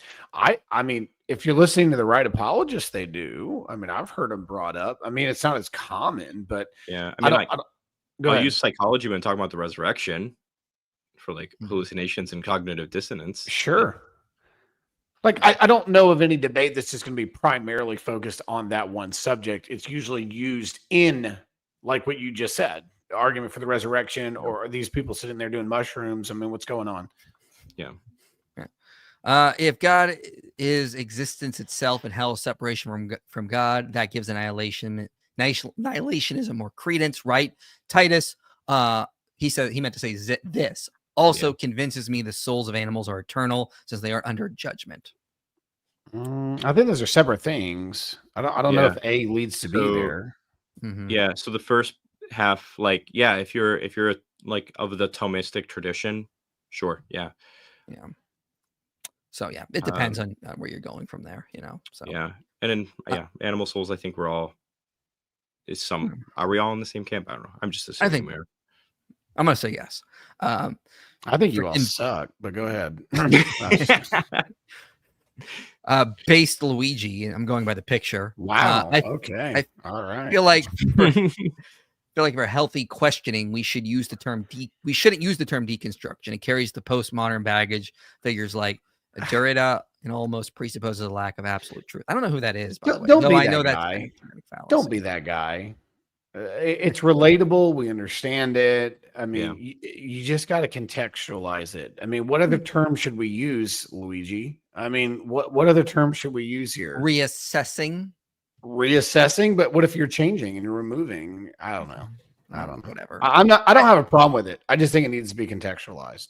Yeah, for sure. Done properly. All right, let's get to some more of this here. Whenever I hear someone, scream out and cry, I'll stop it, because obviously that's about to happen. Boom, skibbity. Probably the most famous one is, well, why would the disciples die for a lie? Mm-hmm. So he's talking about evidence for the resurrection. Why would the disciples die for a lie? And again, that's such just oversimplification of what's going on here, but let's continue. And then when I really looked into that, and then I found that, well, I don't think I can actually historically defend that anyone died for something that they knew to be a lie. Like, I think that this can be explained by them being deceived, right? They could just be wrong about what they saw or their perspective. But I think the bigger picture was, as I started looking at different perspectives on the historical Jesus, I remember there's one book that was called The Historical Jesus, 5 Views. And I read that book, and I think every one of them was some kind of Christian. Yeah, just sure. different Robert Price. gradations of No, the first chapter is by Robert Price. That's definitely not the case. Yeah. No. Anyway, you can keep going. liberal or progressive Christian. And everyone laid out their case with a lot of confidence and a lot more scholarship and knowledge than I have about the subject. But it was so gray. And I just started, this feeling began to creep in, which was like, okay, well, maybe he did rise from the dead, but what I've learned about the process of historical investigation, and also just the nature of human psychology and the nature of religious movements and the nature of people's willingness to believe things, like, it began to dawn on me that I don't know exactly what happened with Jesus. I don't know the nature of specifically the nature of his death. Like, was he left on the cross? Was he thrown into a large, like mass grave? Was he put into a rich man's grave by Joseph of Arimathea? Was that invented? I don't know. But what seems to be pretty clear to me is that it's almost certain that there's some explanation for how it all started that isn't that he actually raised from the dead. I guess. Okay. Okay, so here's one of the things that bothers me. What is that explanation? You just can't say, well, there's probably a naturalistic explanation that can account for all this, and then go, well, it's probably out there somewhere, and then get mad at Christians for having faith. You clearly have faith in something that you don't know exists. What are you doing? Like, the argument we have put out so many times is, yes, we do think it's far more likely that Jesus rose from the dead than that the disciples lied. And then we say, come at me, bro. Like, yes, more or less. Like, how can you get mad at Christians for having faith and then say something like that? Well, I don't know what happened, but there's probably a naturalistic explanation. That, sir, is the very definition of having faith. Yeah. I mean, he throws out the... Go ahead, Dan. Go ahead. No. Go ahead, Eric. He throws out the mistaken option. But, I mean, I guess he's just having to assume that the Gospels are garbage. And that everything that is described in the Gospels, all the multi-sensory stuff, them eating with Jesus, being invited to touch his wounds and all this other kind of stuff, That must just be like late legendary development. And then he said he's read these books like The Historical Jesus 5 Views. I have that book right behind me. It's like nobody in that book is really giving, well, who's the strongest one in that one thing? Daryl Bach. Daryl Bach, yeah. It's like even then they're all kind of using a criteriological approach. Yeah. And I would probably push back on that and say you need to maybe take a more whole document reliability kind of thing, more holistic kind of thing. And I just doubt that he's probably very familiar with more of like a maximal case, and like a strong argument for the reliability of the Gospels, outside of like popular level apologetics books that he might have read. And so that's where my concern is. It's just like, I think that these reports go back to eyewitnesses. So that makes it nearly impossible for them to be mistaken if they're experiencing these things over a period of 40 days that are multisensory in nature. If anything, like the lying would be the better. So he's going to have to give us an explanation and say like, okay, well, why are these legendary accounts?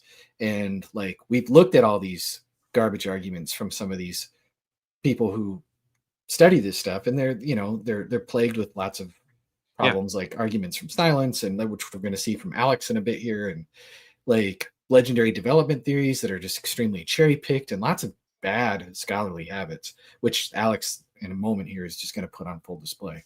Yeah.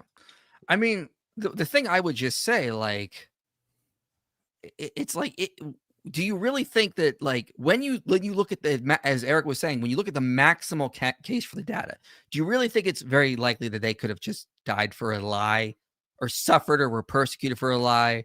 I mean, like, read Nick Meter's book, Resurrection, Extraordinary Evidence for an Extraordinary Claim. When you start going through that data, it gets very, very hard to say that. And that's the point about the resurrection argument, is that the naturalistic explanations start to violate Occam's razor with how many ad hoc assumptions they have to add in, how plausibility starts to decrease. This is what Mike Licona, who's not arguing a maximal case in his book, The Resurrection of Jesus, points out. The naturalistic explanations get very, very ad hoc in terms of what you are adding and multiplying to keep accounting for the more data you start to pull in. And if you take Mike Licona's methodology and you apply it to the maximal case, the naturalistic explanations really fall off. Yeah, it's just really fall off. Yeah. And you go through the 15-part series we put out on this channel for gospel reliability. I mean, there's a ton of data. This stuff goes back to eyewitnesses, and Fan is working on more data that's going to be published soon in some peer-reviewed papers. Two things, like we got some. I have to Oh, I just man, want to say I'm for so all excited. for all the atheists watching, you think that Luke Vandewey and Jason Wilson paper was good? You just wait to see what's coming out. We got some more stuff on gospel reliability coming out. Oh yeah. And let me say this too, because people will die for a lie if they believe it's true. But the problem is you have to deal with the perception of the gospel accounts is that nobody believed it. They denied it. They wanted physical evidential proof. Thomas was like, nope, not unless I can actually put my hands there and touch. I'm not going to believe it. You have Peter going to the tomb in Luke's gospel, and he walks away wondering what happened. We don't know. Like, he didn't walk away a believer. He walked away wondering. So if these people believed a lie to be true enough to die for it, they didn't start out believing it. They didn't walk to the tomb and see an open, stone moved away and said, "That's it. He's risen just as he said." No, that was the angel's statement. It wasn't the disciples. And Jesus had to rebuke his disciples for not believing. And even when the women were told it, they didn't believe them either. So even they would run to the tomb and look and see for themselves, and they'd still walk away skeptics. So it's not that people will die for a lie if they believe the lie is true, but these people had to be taken out of their mindset of this is all made up. He's not risen. There's no way this happened. Disciples who were like, I'm not going to believe a darn thing until I put my hands on the guy and feel the exact place I saw crucifixion scars. Until that happens, I'm not believing. That's the type of people that ended up dying in the end. They wanted viable evidence. They wanted the same thing everybody today wants when they're dealing with the subject of resurrection. They weren't content with just an empty tomb. They wanted tangible realities that proved a resurrection before they were willing to just go out. Because at that point, they were hiding. They were all locked up in somebody's parlor hiding, afraid of their own deaths. Something changed. Something happened. Something over a 40-day span took them into Jerusalem during the time of Pentecost and said, we don't care if we die. We're just going to say what we got to say here. I mean, something changed. Yeah, that's a good point, too, is that the context of their claims makes it unlikely that they're lying, right? And so he compares like, well, I know enough about human psychology to know that people, die for lies all the time. And it's like, in the context of persecution. Do you really, though? Yeah, like in this particular context, it's like a lot of times these people that bring forth these bananas claims aren't doing so in a hostile context. You know what I mean? Like for example, like the followers of Baal Shem Tov, or that Bart Ehrman likes to bring up, or something like that. There wasn't really like a harsh hostile context for saying that this guy was some great wonder worker. You know what I mean? Or what's that guy that Sam Harris always likes to bring up, the weird Indian guru guy that pulls Sai Baba. Like that guy wasn't in any sort of like hostile context, and we found out later like he was a pervert and a greedy guy. And so like it's, you can't just like say, well, miracles, there's lots of wonder workers, there's lots of these stories. It's like, okay, you have to look at the content of their claim and then the context in which they made that claim. And that's what we're going to say. That's when the resurrection is going to come out on top, assuming that the Gospels go back to eyewitnesses, which we would argue through multiple lines of data.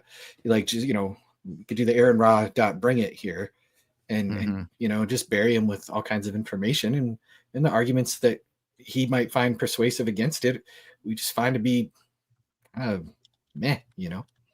So all right. Than wants me to play this. He's been demanding I do it. Are you searching for a deeper understanding of your faith? Inspiring Philosophy is your go-to resource for exploring the rich tapestry of Christian thought. From biblical archaeology to philosophy of mind, we dive into the topics that matter. Our content bridges faith and understanding, offering insights into God's existence and the reliability of the New Testament. Join a community where faith meets reason and discover the answers you've been seeking. Inspiring Philosophy, where faith meets understanding.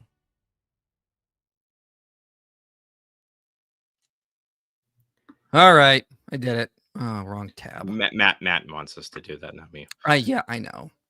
But yeah, for those who are interested, I did want to put this tab up. I put the wrong one up. Here's this. So as you can see, if you want more on why we make a maximal case for the resurrection, we start with the reliability of the Gospels. And Stephen Boyce and I put together this really long series here, going through all the evidence for the reliability of the Gospels, like over and over again. There's so much here we were able to draw from. They came out to like 6 hours of content.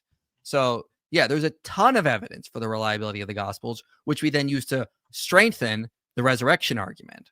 And so like this idea that you could just explain it away as like, hey, they lied. I don't think that's the case. I think it's going to be a lot harder for you to do. And at the end of the day, we make the case the simplest, the least ad hoc explanation is that Jesus really did rise from the dead. Powerful. Yes. Powerful stuff. I'm holding off on some stuff for like what they end up saying later, like with the tomb and stuff like that. I'll say this one thing really quickly though, which is, again, hard to really nail down where Rhett's at, but I almost get the impression that Rhett is okay with probabilistic reasoning, but only when it comes to like the rejection of Christianity. Like he needs certainty. He needs to know that Jesus was in a tomb, but it's okay to have gray area for rejecting Christianity, if that makes sense. It's a double standard. It's like the Christians have to have this high level of evidence. It's all like absolutely prove beyond a shadow of doubt he was in a tomb. But meanwhile, he can say things like, well, I don't know what happened, but there's probably a naturalistic explanation out there somewhere that's going to work, guys. Yeah, exactly. You need a model. You need a model at the end of the day, and that model has to be more probable than the other competitors. And it's not. Go through Nick Meter's book. It's really good. All too often, the model is basically some sort of half-baked Hume, honestly. Yeah. Hume and gospel's not reliable. Yeah, extraordinary claims. It's like, oh boy, all right. Here we go. Yep. In my compulsion to believe that he raised from the dead, it is a religious position. It is a faith position. It's not an historically defensible position to the degree that these Christian apologists make it out to be. We were talking last night about Dale Allison, how I just think I love his book. He's great. And this was all like I read that like 2 years ago. So this is all way after my deconstruction, but I'm still interested in the subject. But, he's a Christian. He believes that it happened. But I think he's got one of the best books on the resurrection. The thing is so refreshing about it is he's not coming at this from like a Gary Habermas standpoint where he's like, this is the most reasonable thing. And if you don't agree with that, you're being unreasonable. Mm-hmm. So I don't think Gary Habermas has said No. people who disagree with him are not being reasonable. I haven't think read that. Yeah, it's kind of a straw man. But I mean, like, this is just a faith position. I mean, but he just got done saying he basically has faith in a naturalistic explanation that he's not even sure if it's out there. I mean, like, faith is not bad. Everyone has faith. I have faith that my bank is going to steal my money. Does that mean I have no evidence for that faith position? No, that's absurd. Faith is what you have when you have enough evidence to trust someone and you don't have omniscience. Because you have to eventually go like, hey, I have the evidence I can infer here. Therefore, I'll place my faith in you, bank, for keeping my money safe. I mean, that's just what faith is. It's not opposed to reason. You could say the resurrection is reasonable and you have faith. Why do atheists or people who've deconstructed try to draw this dichotomy between faith and reason? That's not a thing. This is a made up construction they have that makes no sense outside of the bubble that they talk in. Well, my thing, first of all, I'm not a Habermas fan at all, and I think his most recent book was terrible. But like, if you look at maybe you disagree. I don't know. But I think if you go to the point that he made, okay, Allison puts out a book that he says is really good.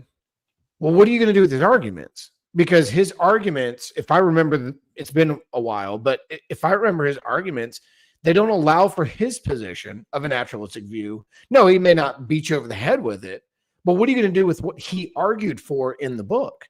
Because if you're open to the subject, he obviously has a faith aspect and has reason to believe it.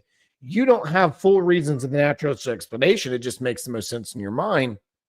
What are you going to do with Allison? I like how he switches over to Habermas, but he doesn't actually answer the objectives of Allison. I'll push back on this slightly and to be the annoying maximalist. And I think Allison and Habermas will agree on the same set of facts. Of course. And Allison will say that the skeptic is rational and that Gary is also rational. Yeah. They're both rational for their rejection. And I don't think you can say that if you put in a maximalist case, because at that point it's like content and context, it's impossible that they're lying or mistaken, right? And so Gary is going to push harder and just kind of say like, we're going to rule out all the all the natural explanations with this, and based on this set of facts that basically the appearances and maybe the empty tomb and Paul's conversion. And now Dale is going to be like, sure, that's fine, I'll agree to those. And I think Dale actually is probably more right in saying like, well, unless we know what the appearances were like, I get why a skeptic would think that, maybe this isn't a rational belief. And so at the end of the day, like Dale would probably say like, yeah, it is kind of a faith thing. And I have that in my own way in his own theology, which there's some issues there, but I won't get into that. But yeah, so you're talking about I just wanted to kind of like highlight that point. Yeah. But when you go back to the maximal stuff, like you just can't. You can't. And I think Dale is a good a person to bring this out, because they're not going to listen. Those critics aren't going to necessarily listen to us, but they'll listen to a scholar like Dale and be like, he does have a point. Like we need more evidence to bring in besides just like Paul in 1 Corinthians 15.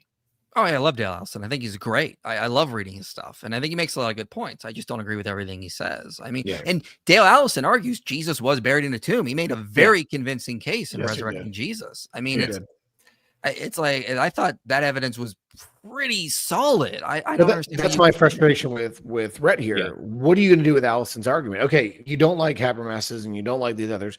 What about Allison? Because he presents ultimately the same truths, but comes about it from a different evidential perspective. Yeah. What are you going to do with that? I wish he would wrestle that out more. Spend more time in Allison. If you trust Allison and you like the way he handles things, then hear him out to the fullest. And you need to have a full explanation against him, not just a naturally that doesn't make sense. Well said. Process. Came across an interesting idea. A friend told me. I wish I could remember exactly how this goes, but I'm pretty sure that there is a development as the Gospels go on about the description of the tomb. So, like in Mark's Gospel, presumably, I think it just says that Jesus is put in a tomb, and in Matthew's Gospel, it becomes a new tomb, and then I think by Luke, it's a new tomb in which no one had been laid, or maybe that's John. I can't remember the details, but there's things that you wouldn't notice that I'd never come across this idea before. If the empty tomb is an important apologetic to Jesus' resurrection, well, we know that the tomb was empty.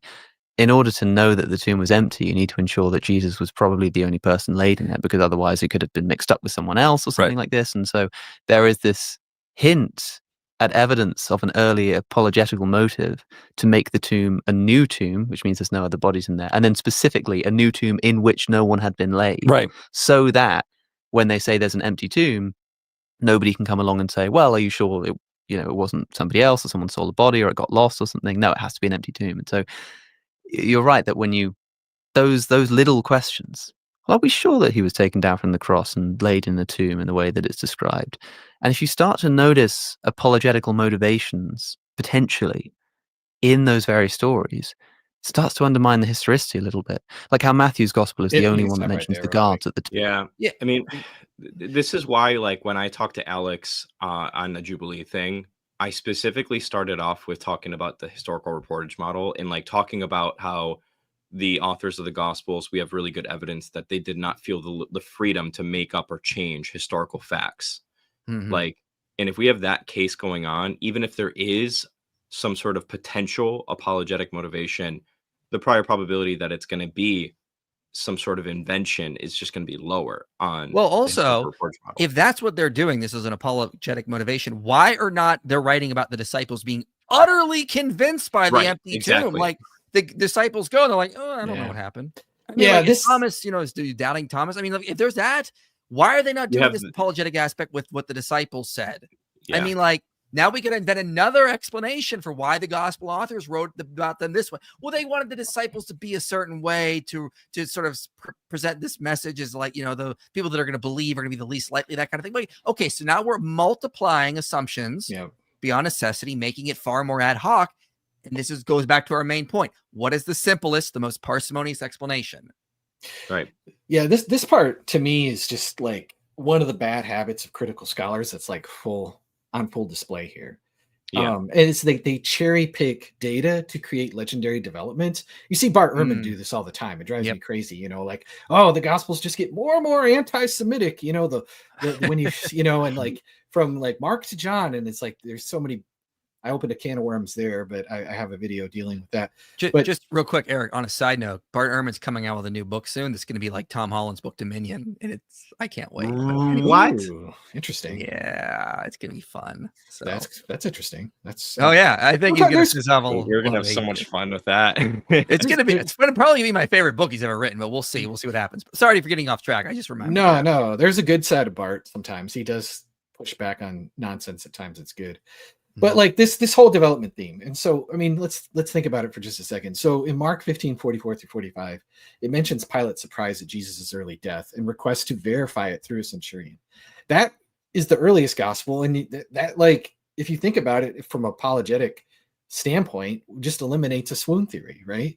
And so only Mark records that Joseph purchased a linen cloth. Only Mark with Matthew names the women actually watching the burial. John doesn't mention the women at the burial at all. So these are not the kind of elements that you would expect to just disappear if the narrative was just getting stronger and more apologetically useful.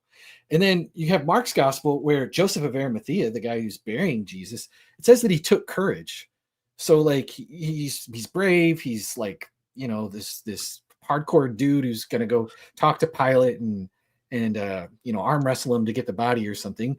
So it suggests like some risks and tension, where Matthew adds that Joseph was rich and a disciple, but he omits the whole thing that he's a member of the council, right? And so like Mark's talking about him being a council member. Matthew just leaves that out. Luke calls him a good and righteous man who didn't consent to the Sanhedrin's decision, which is kind of interesting, but that moral commentary isn't in present in any of the other gospels. And then John, the latest gospel where we would expect the most development, he omits Joseph's counsel role entirely, but he adds he was a secret disciple, which is completely undercuts Mark in saying that he was bold and he took courage and he was brave. If you remember in John chapter 12, he's talking about there was people, Jewish leaders, who believed in Jesus, but refused to confess him for fear of the Jews, for they love the praises of men more than the praises of God. And so John, if there's development, you would expect the most development. He puts Joseph in like the most terrible like light, if you from a, you know, if you think about it from like that standpoint. And so these aren't really like clean upgrades. They're like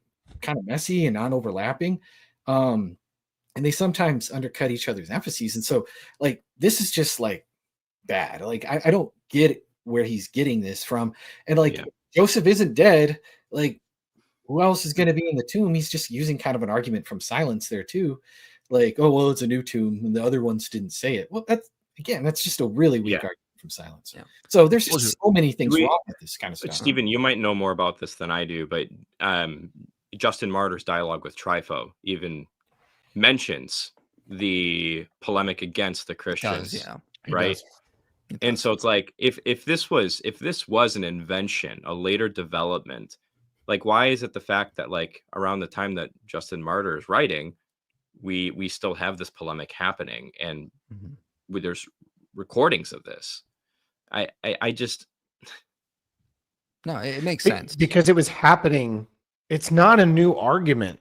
It's not a new issue. This is what we've been saying this whole program. The Christian faith has had to be argued and reasoned through in every single way we're doing today in the past. When Trypho was being debated through the writings of Justin, he was using this same exact polemic. And obviously, Justin was not an eyewitness. Yeah. And he had to come through this himself. And he had to wrestle with skeptics, and he had to wrestle with opposition on the very issue, because it's more radical at that point for them to have this kind of conversation. I know that all these mythicists are going to come in and say, oh, wait a minute, there's resurrection stories everywhere. Not like this. I'm sorry, not like this. This is totally different. And those resurrection narratives did not have global effect the way that they were spreading in the way that it did by the time of the end of the 2nd century when Irenaeus is writing. Justin seeing the breakout of this, people are radically moving out of their paganism and into Christianity. They're sacrificing their livelihoods and wealth to become Christians over this. And this was the contention of the 2nd century is the highlighted moment of what true Christianity was looking at. And Justin was arguing the same things that we would put on the table today. Same things. Didn't Tertullian write something too? Tertullian has a small section in De Spectalis, right? Yes, he does. Yeah. It's just a smaller section, but he makes this argument almost from a legal case, because remember, Tertullian in North Africa came from Rome as a legal advisor. I mean, he was a lawyer, and so his defense of Christianity, its documents, its direction, its leaders, its succession is all coming from as if he was going to propose this in a Roman court. And so he even argues this from the perspective of Christ himself, his resurrection, and those that were with him. Yeah. All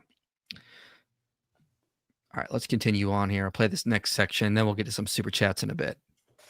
Full of what is probably best thought of as mythical storytelling. Becomes really difficult. Dale Allison talks at length about the raising of the graves in Matthew's gospel at the time of Jesus' which is bonkers. Absolutely bonkers. But it's really strange how it's worded as well, because it says that when Jesus dies, it says at that moment when he dies, there's a great earthquake and all the graves open, and the holy ones of Jerusalem appear to people after the resurrection. And it's a really weird, clunky wording, because it says that the graves opened when Jesus died, but then it said that the people appeared to many after the resurrection, as if like they were just laying dead in the open tomb for 3 days or something. Like, it's weirdly worded, and you've got this, and Matthew's the only one who reports it, and you've got this undertone of Jesus being the firstborn of the dead, and it's like, okay, like Dale Allison is pretty convinced this didn't actually happen. It's another question whether Matthew thought it happened, right? But the problem is that if Matthew didn't, this is just a bit of myth that Matthew is obviously telling some kind of allegorical story. What does that mean? It means that Matthew is willing to make up stories about resurrecting people from the dead in order to serve a If theological it happened point. once, And then the floodgates are open, especially because Matthew's gospel is the earliest gospel that has any post-resurrection appearances Right. recorded in it.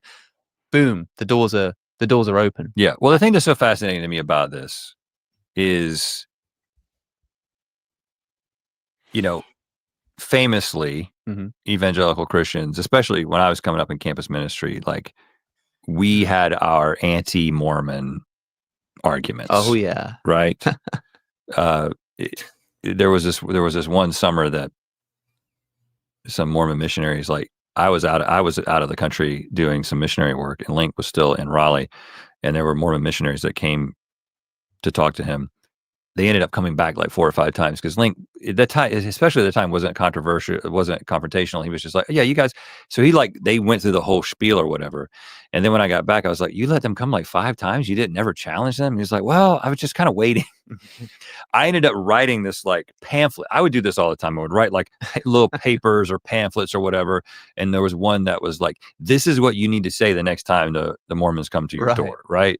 Because you can take apart their theology and their history in a much, it's so recent, right? So that was my perspective. And I find it so interesting that the average Christian apologist, the level of scrutiny they apply to criticizing Mormonism, if they would just for a moment turn that level of scrutiny on their own story, Yes. you'd be like, guys, come on, do you see what you're doing? Or like, and if you had been born in a Muslim country and you were of the Muslim faith and you didn't believe that Jesus actually raised from the dead, what would your Muslim apologetic about the resurrection be? Like, Yeah, Than, if you were born in a Muslim country, you would clearly be a Muslim right now. You born not in a Christian home, Than. I'm talking to you. Whom did it not? my Muslim apologetic would be, Jesus wasn't crucified and he was taken up, and we have absolutely no historical evidence for this. And then his followers preached a gospel that we have no historical evidence for whatsoever. And then but they were made dominant, but they didn't exist, and we can't find a trace of them. See? Powerful. Yeah. The one thing I do really want to point out here is like there's a lot of stuff that we can talk about there, but one thing that I have to say is just he talks a lot about what the average apologist is saying, and then goes back to what like the critical scholars are saying. Again, it's the whole pop level towards the the critical scholars. Why are we not just taking scholars for scholars? Like, Right. I agree. There's a lot of pop level apologists out there that are not doing that good of a job.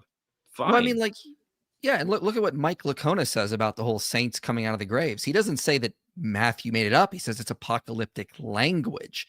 Matthew doesn't think he's making up resurrection stories. He's using idiomatic language of the day to talk about this. So to just say that it's either these saints had to come out or Matthew made it up is a false dichotomy. There are other rational explanations that scholars have put out. He talked about Mormonism.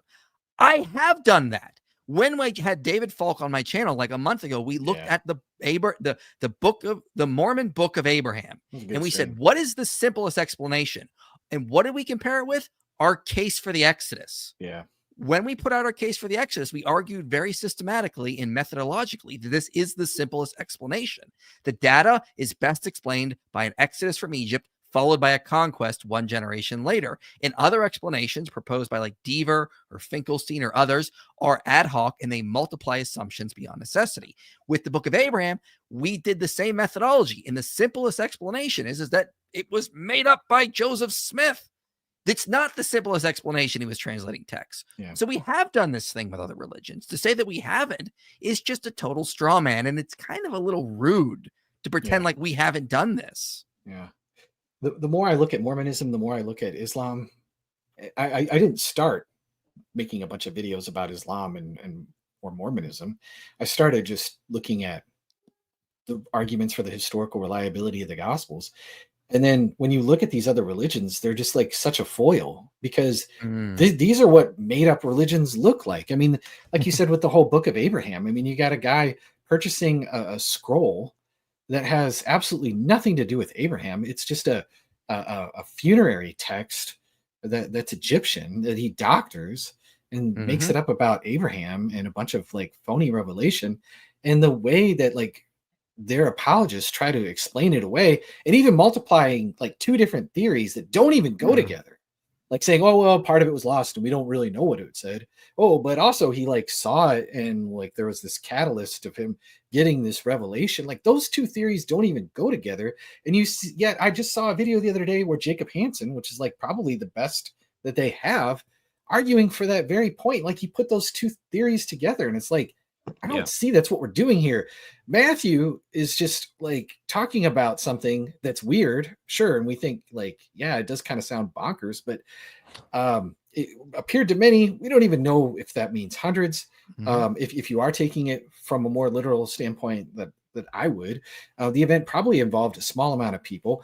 If it were legend making, why doesn't he give names? Why doesn't he make like risen saints appear to large crowds? It's brief. There's a whole lack of apologetic fanfare in Matthew's account that actually undercuts the idea that this was just like invented to impress skeptics or be like, wow, look at this. And then again, our reasons for trusting Matthew are routed through all the positive evidence that we have that he's a reliable person who we can verify when he says like archaeological things that are correct, cultural things that are correct, all kinds of other data. And then like the fact that there's also other good evidence that God rose Jesus from the dead. And if he like rose Jesus from the dead, like what's to say that there couldn't be like a small, like an interesting kind of ripple effect where people appear to a handful of people. And when they hear the news that Jesus rose from the dead, like, wow, like that's a little easier to swallow when they've already, had some sort of appearance from somebody else. And so, yeah, it's weird, but we don't want to just reject something just because it's weird. But I don't see that as being the same as the Mormon apologetic. I honestly, people say, well, you've not held the same level of scrutiny to your own Bible that you do to like other religions. And I'm like, I'm pretty sure I have. Yeah. Like go watch my devil's advocate debates. You can keep claiming we don't, and I'm just claiming that we do. Jesus was, again, what we have, Jesus was publicly executed, buried in a public tomb that people would have known about, rose, leaving an empty tomb, appeared to multiple people. Meanwhile, with Mormonism or Islam, one guy, private revelations, trust me, bro mentality. There's a lot of differences here. And so like I treat the New Testament documents the same way I treat any other ancient documents. And I try to say, okay, are they reliable? The same way I would judge any ancient document being reliable. And when I feel like I do that, we come to a conclusion that yes, they are very reliable, and then therefore we can trust a lot of the information in them, and then we can make a good resurrection argument. I don't think we can do that with any other ancient document, let alone religious texts of other religions. I'm looking, sorry, Stephen, real quick. I'm looking at, I see in the background you have Colin Hammer's book, where he goes through like 84 like meticulous, very detailed facts that would be really difficult like to get wrong. You know what I mean? Like, or things that people with up close knowledge would have, is what I'm trying to say. And then you read the Quran and it's like, yeah, in Egypt there was people being crucified before crucifixion even existed, or like, yeah, David was making chainmail armor before chainmail even existed. And we can point out like all kinds of anachronisms that are super easy to identify. And then to add to that, Eric, I mean, then you go to the Torah, and they're getting Egyptian customs like right to the age. Like, I mean, even Scott Nogle noted that the Ark of the Covenant fits like an Egyptian context of the Ramesside period extremely well. Benjamin Noonan notes they're getting Egyptian loanwords of that time very well. They're getting toponyms right. I mean, it's just like, it's not comparable at all. Yeah. And this is so what they say, the atheists say, well, you came to the conclusion Christianity is true, therefore you must be doing the same thing the Mormons are doing, or that the Muslims are doing. And that's a hasty generalization, that they're not being fair. They're just they're doing the same thing that they say we're doing. We're just trying to put them in a box and oversimplify their arguments so we can just dismiss them. And that's not fair. Dismiss through psychology rather than the evidence. Yeah. I'd just kind of add into this. So this is an important thing for me when we're talking about the Gospels. And I find it interesting. Alex has been on this Matthew rant for a while. Oh my gosh. Let's say Alex is right. And this is just bonkers nonsense. Matthew made it up. If Matthew was the only account we had of the resurrection and this tendency to make things up, well, when you're corroborating that with Mark and with Luke and with John and with Paul, it doesn't matter if that's right or wrong about that aspect, and the others didn't agree with him or whatever. If that's truly what he thinks, but what about the rest of it that is corroborated? Second thing, I say this all the time. If there's one passage in the Gospels I wish didn't exist, it's this one. And I say that, and people look at me like, oh, that's terrible. How could you say that about God's word? Well, it's because of an unnecessary distraction this has become. That takes us back to our original points about the Gospels. Each Gospel was written to a particular people. The focus of Matthew's Gospel is that he is the King of the Jews. Jesus is the King of the Jews. He's of the line of Abraham and David. He makes this point throughout all of his parable teachings. He makes this point all the way through even the order in which he was tempted. I mean, all the way down to the very end of the scene. Where do these people go that are resurrected? They go into the holy city, right? And this is important because he's drawing in from a lot of imagery and apocalyptic ideas that come from the Old Testament and apocryphal texts. For example, Ezekiel 37:12-13. Thus says the Lord God, I will open your graves. I will raise you your graves, O my people. I will bring you into the land. You shall know that I am the Lord. When I open your graves and raise you from your graves. This is the idea. You see the same thing even in writings like 1 Enoch 51. You have this apocalyptic earthquake and a resurrection that comes and follows from the apocalyptic earthquake.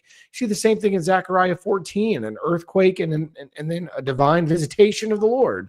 So Matthew is regularly utilizing the Jewish text and their understanding of things to point to greater meaning. And so we shouldn't be shocked that it does it here. Whether it's literal, I know Eric takes more of a literal approach. And again, I'm not going to be sad if it's true. I mean, Jerome and Chrysostom certainly did. Or if it is a literary device that is meant to bring Jews to specific promise claims in the Old Testament, like Ezekiel or Zechariah, or even writings of Enoch, where they are remembering these things like, oh, wait, this has to come where the Holy One, the anointed one, is brought to the world, and he's going to undo these graves. By Jesus resurrecting from the dead, it now opens all graves resurrected dead into the great holy city, which may not just be Jerusalem physically, it may be the spiritual Jerusalem. So there's so many ways you could take this. But we have to put ourselves in a Jewish mindset. Luke's not writing to Jews, he's writing to Greeks. John's writing to Greeks. Mark is writing to people in Rome. Matthew is particularly targeting a Jewish crowd, and he's wanting them to think about their heritage, their teaching, their upbringing, their lectures, the background of what they were taught by rabbis. And that is that there is a resurrection from the dead. The Messiah is going to break these graves open. God promised it. God said it. Now Jesus resurrected from the dead. Matthew wants you to think about everything that I just read to you. That's what he wants you to think about. So to me, there's so much happening here where we can't just, well, there's this weird thing, so the whole thing's a lie. Yeah. Wow. Yeah. Well, that escalated quick. I think we have a lot of good reasons for trusting the historicity of this event. But again, just to even take this a little bit further, let's just say Matthew was wrong about this event happening if he meant to take it literally. That still doesn't mean that Matthew felt the freedom to make this up. It could very well just be the case that Matthew heard something like this happened and recorded it in his gospel and was wrong, but that's it. Not that he made it up. So like, there's so many options on the table. But I think Eric and I both take a historical reading of this, and we just think arguments from silence tend to suck and all this other stuff. I do want to ask something interesting though. Have you heard of like the argument some people make about where Quadratus mentions the raised people? Quadratus. Yeah, so in I remember that. Historia Ecclesiastica by Eusebius, book 4, section 3 or something like that. I mean, I'll just pull it up actually. One sec. Yeah, I don't remember. Hold on. Let me. Yeah, it's Eusebius. Oh yeah, he's 2nd century. That's why we don't have his stuff. Yes, that makes sense. Yeah, so he says, after Trajan had reigned for 19 years. Wait, is this right? No, sorry, 4.3.2, sorry.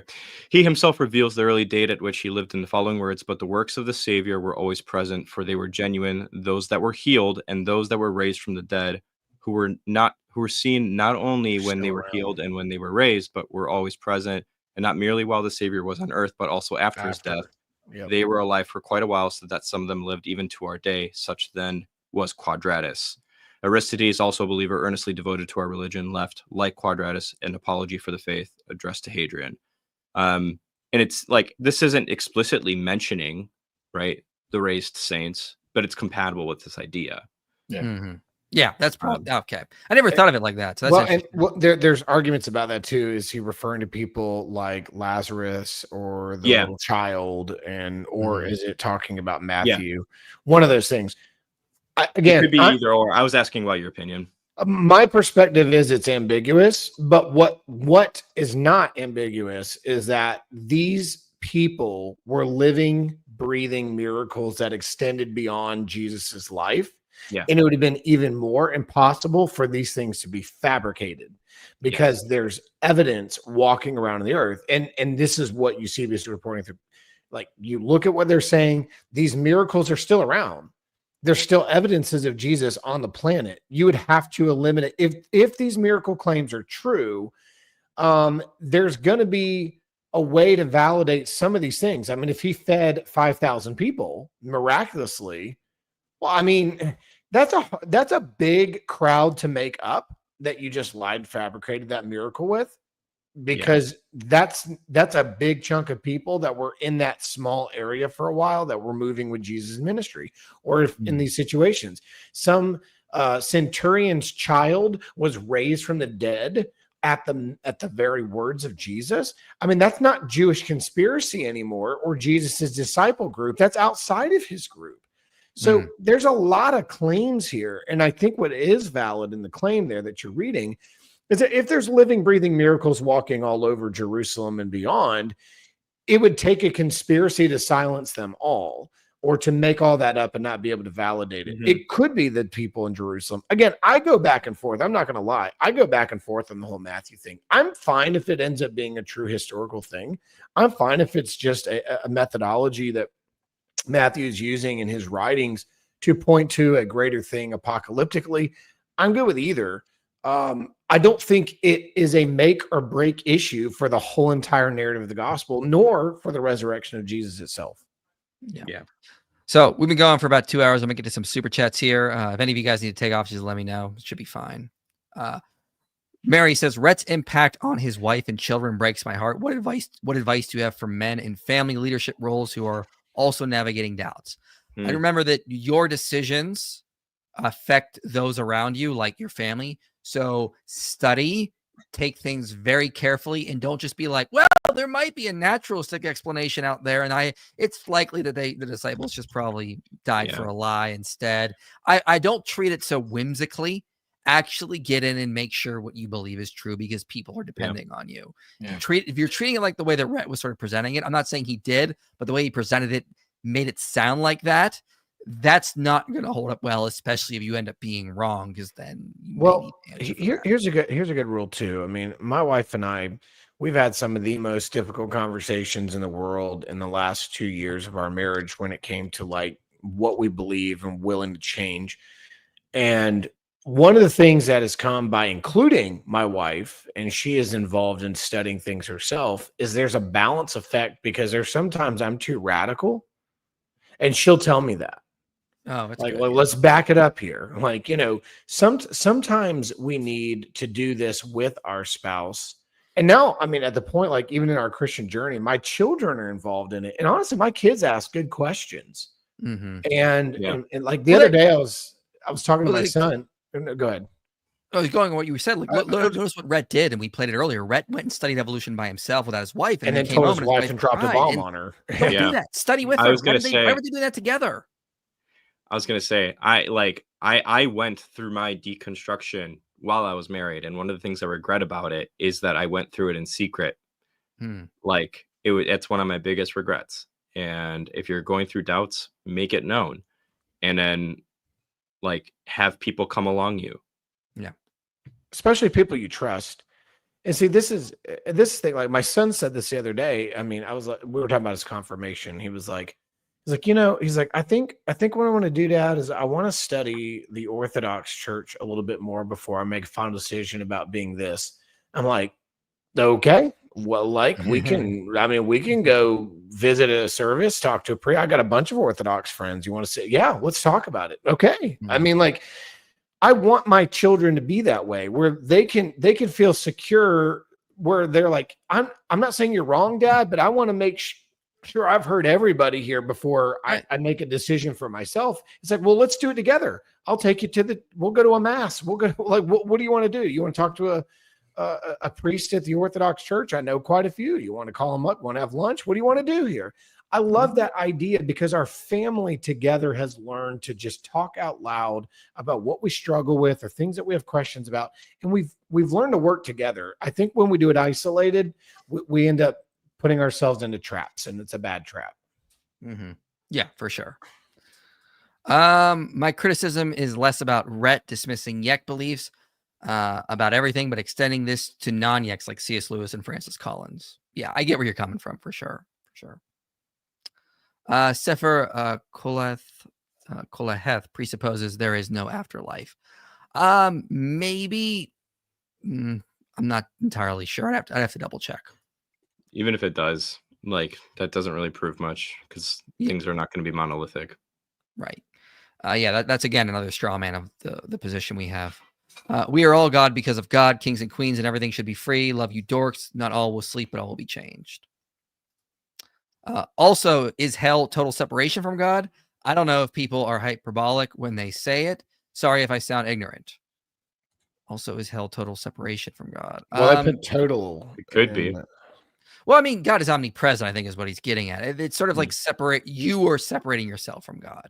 It's you are going out of his presence. God is still present in that sense, but you are beyond his love, so to speak, and it's about your choice and what you're choosing. So the Orthodox Church says everyone burns in the fire of God's love, but for those who love God, it's infinite bliss, and for those who hate God, it's torment. Any book suggestions about theistic evolution? Yeah, check out. I'm trying to think. I'm remembering off the top of my head.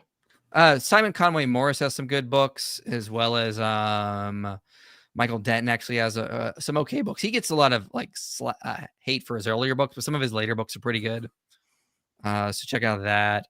Trying to think of anything else. I haven't touched this topic in so long that I just.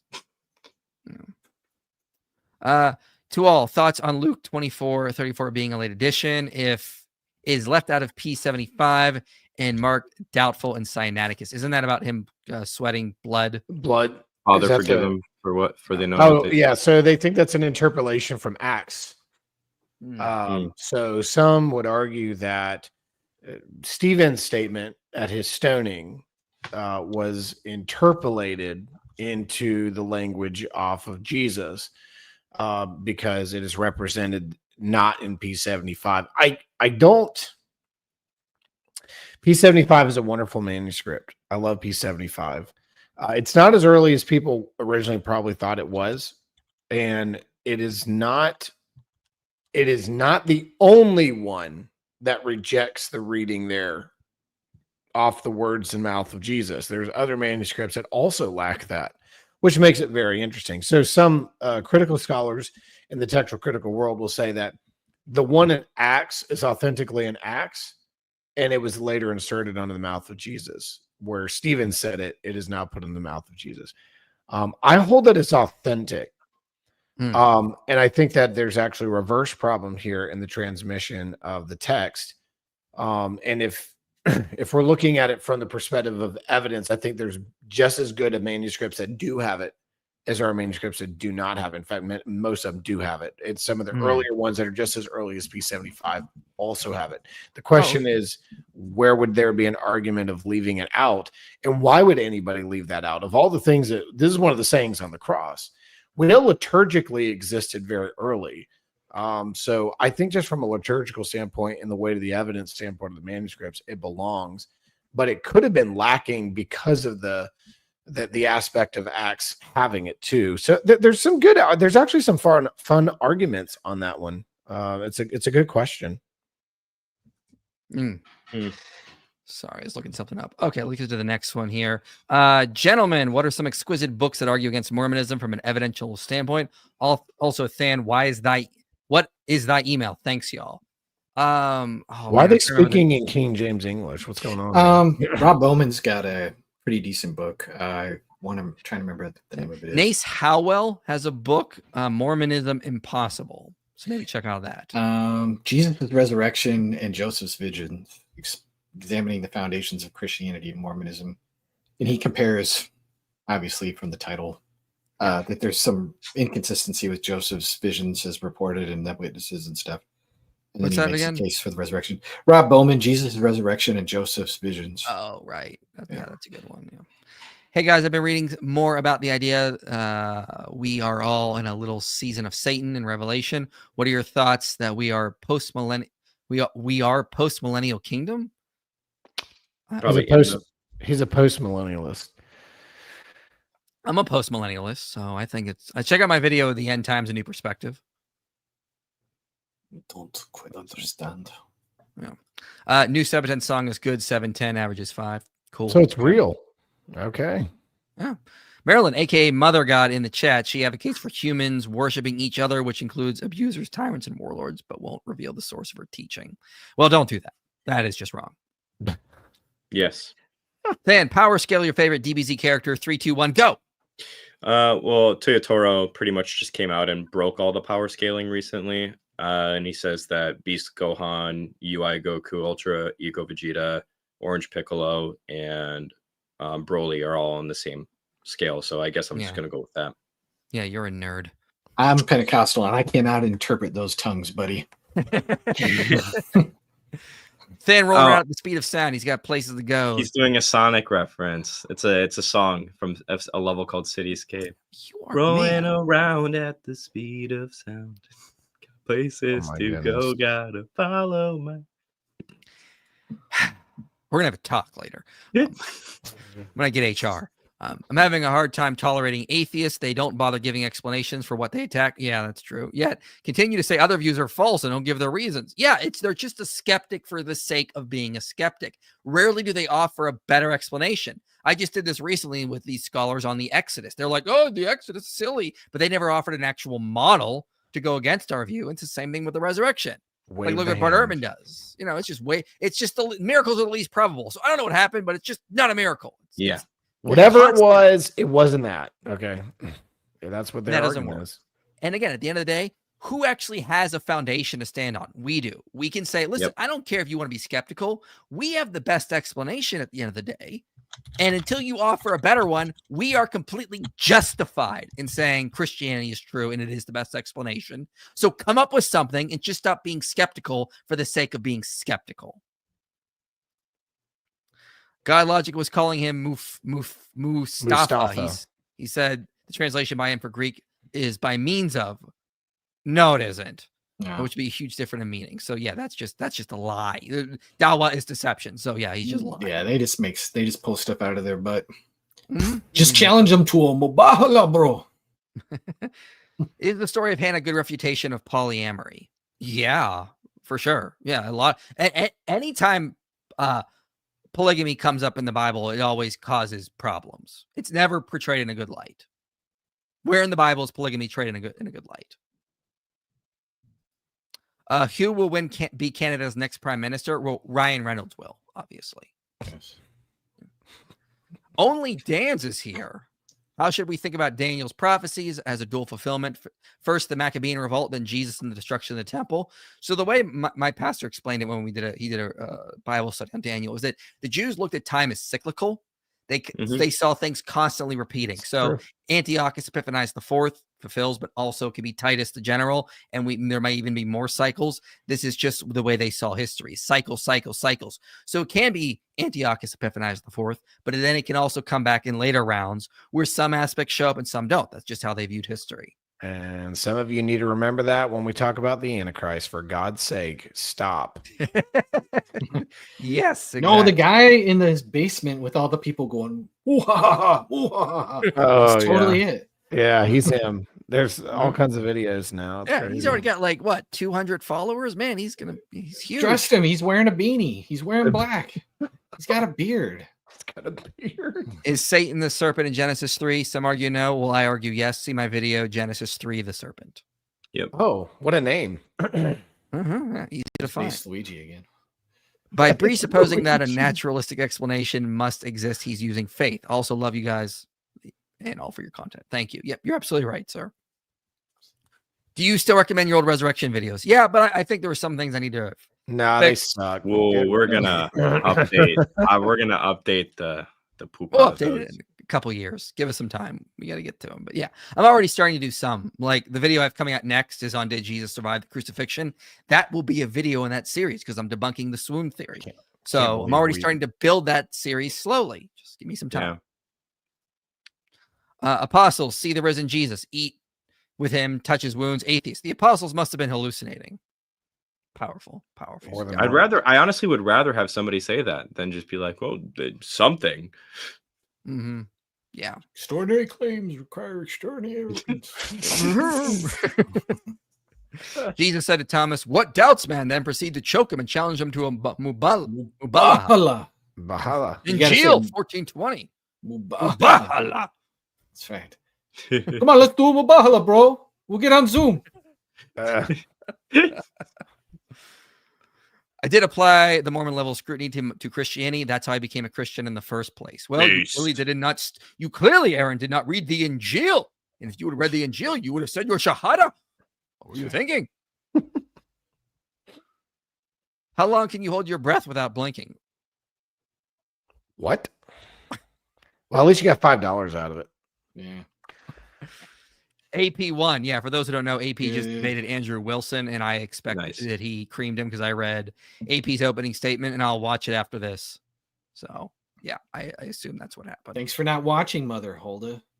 Mm-hmm. No, Seeing the comments section of the AP-AW debate confirms my theory that an orthobro has never had an original thought. Oof. Sounds like AP won, so that's good. Yeah. Oof. Yeah. Compare the character of Muhammad Smith versus Jesus. Yeah, there is no comparison, for sure. Easy.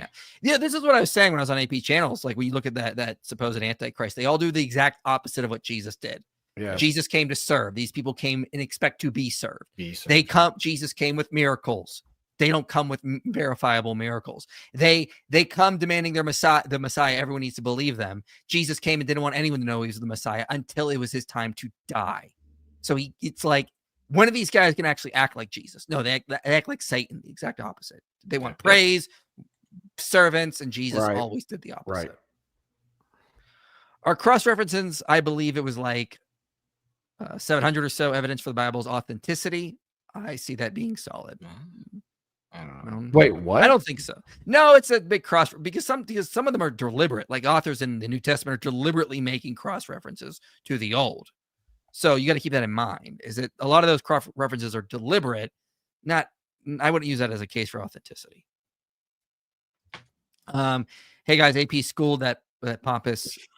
Andrew Wilson. Whoa. Are you swearing in my Christian Minecraft server?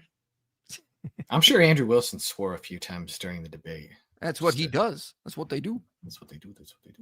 I'm confused. Either the Gospels copied each other and can't be trusted, or Matthew has a detail no one else mentions. Can't trust it. Pick one. Yeah. Well, that's part of the argument. Like when they do say the same thing, they're copying each other. When they don't say the same thing, they're just terrible and making this crap up. I mean, that's it. Like they can't win. I said this in my program the other day. The Gospels will never win in their mind because when they agree, they're copying. When they actually have some independent statement, all of a sudden they're making this crap up out of thin air. They can't win. There's nothing the Gospels can do to win in their minds.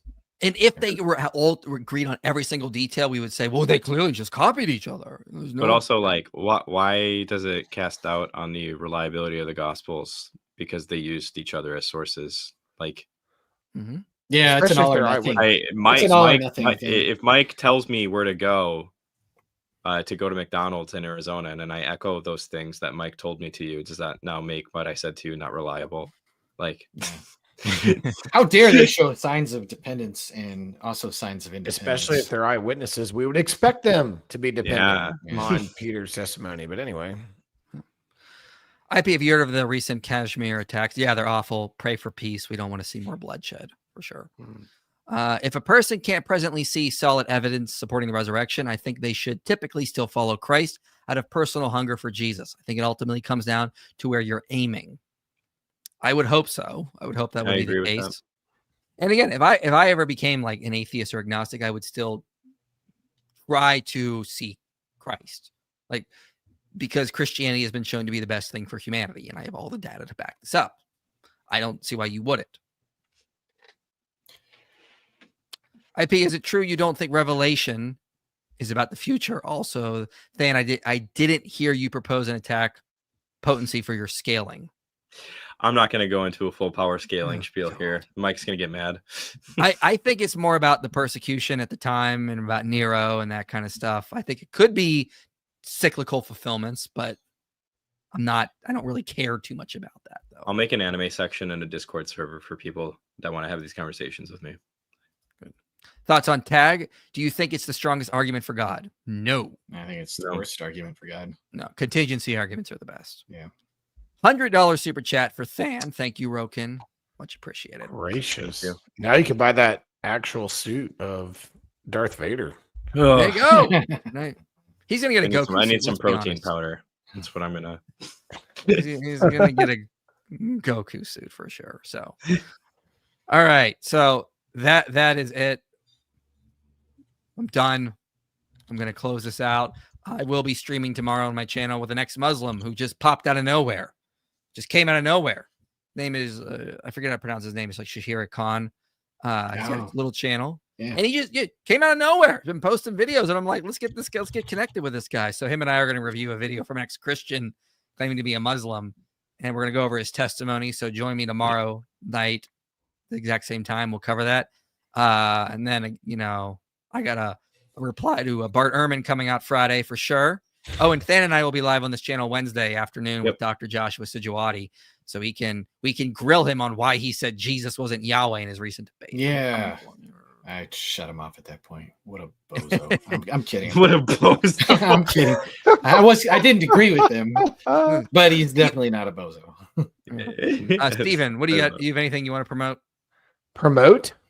No, I mean, I just, it'll be releasing in the next couple of days. I'm in the final edit. I did an entire research paper on Ignatius of Antioch and his life writings. Just finishing up the edits. I'm going to submit it to a journal as well. I've had a couple of Ignatian scholars. One of them just got back with me a couple of hours ago, believe it or not. He's in Korea. He's one of the top out there, Jonathan Lukadu. And he sent me a really, really good response back after reading through it. I made some adjustments. I just started another one on Second Clement, being one of the earliest homilies. And I think we've actually misunderstood what it is. So I just started that last night. Looking forward to continuing through the patristics. And obviously, if you want to check out more stuff, go to my podcast, Facts. Testify. Old mixologist who had a farm. What do you have coming out on your channel? I at a weird point right now where I need to start coming up with ideas. How about that? That's really exciting. I am going to be doing more lives. I might be inviting like Muslims to come up, kind of like how God Logic does on his channel. I was recently on his channel where we did some of that. And so I'm also going to be having like streams where I do talk about doubts like we do with the calls, but like on a live. So I'm trying to do a little bit more on the live remind me side when you of want me things. to come on for that. Yeah. I definitely would like to have you on for that. And so I'm going to be doing some of that. And then, there's a lot going on. This is the year of the Islamic dilemma. So me and some other apologists are working on videos and stuff for that and kind of collabing. And so there'll be more of that. And so,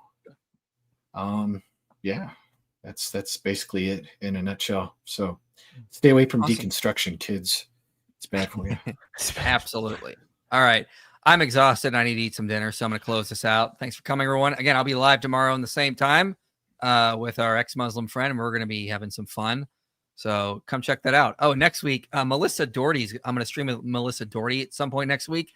We're going to look at a Muslim arguing for polygamy. I think we're doing it like Thursday of next week, but yeah.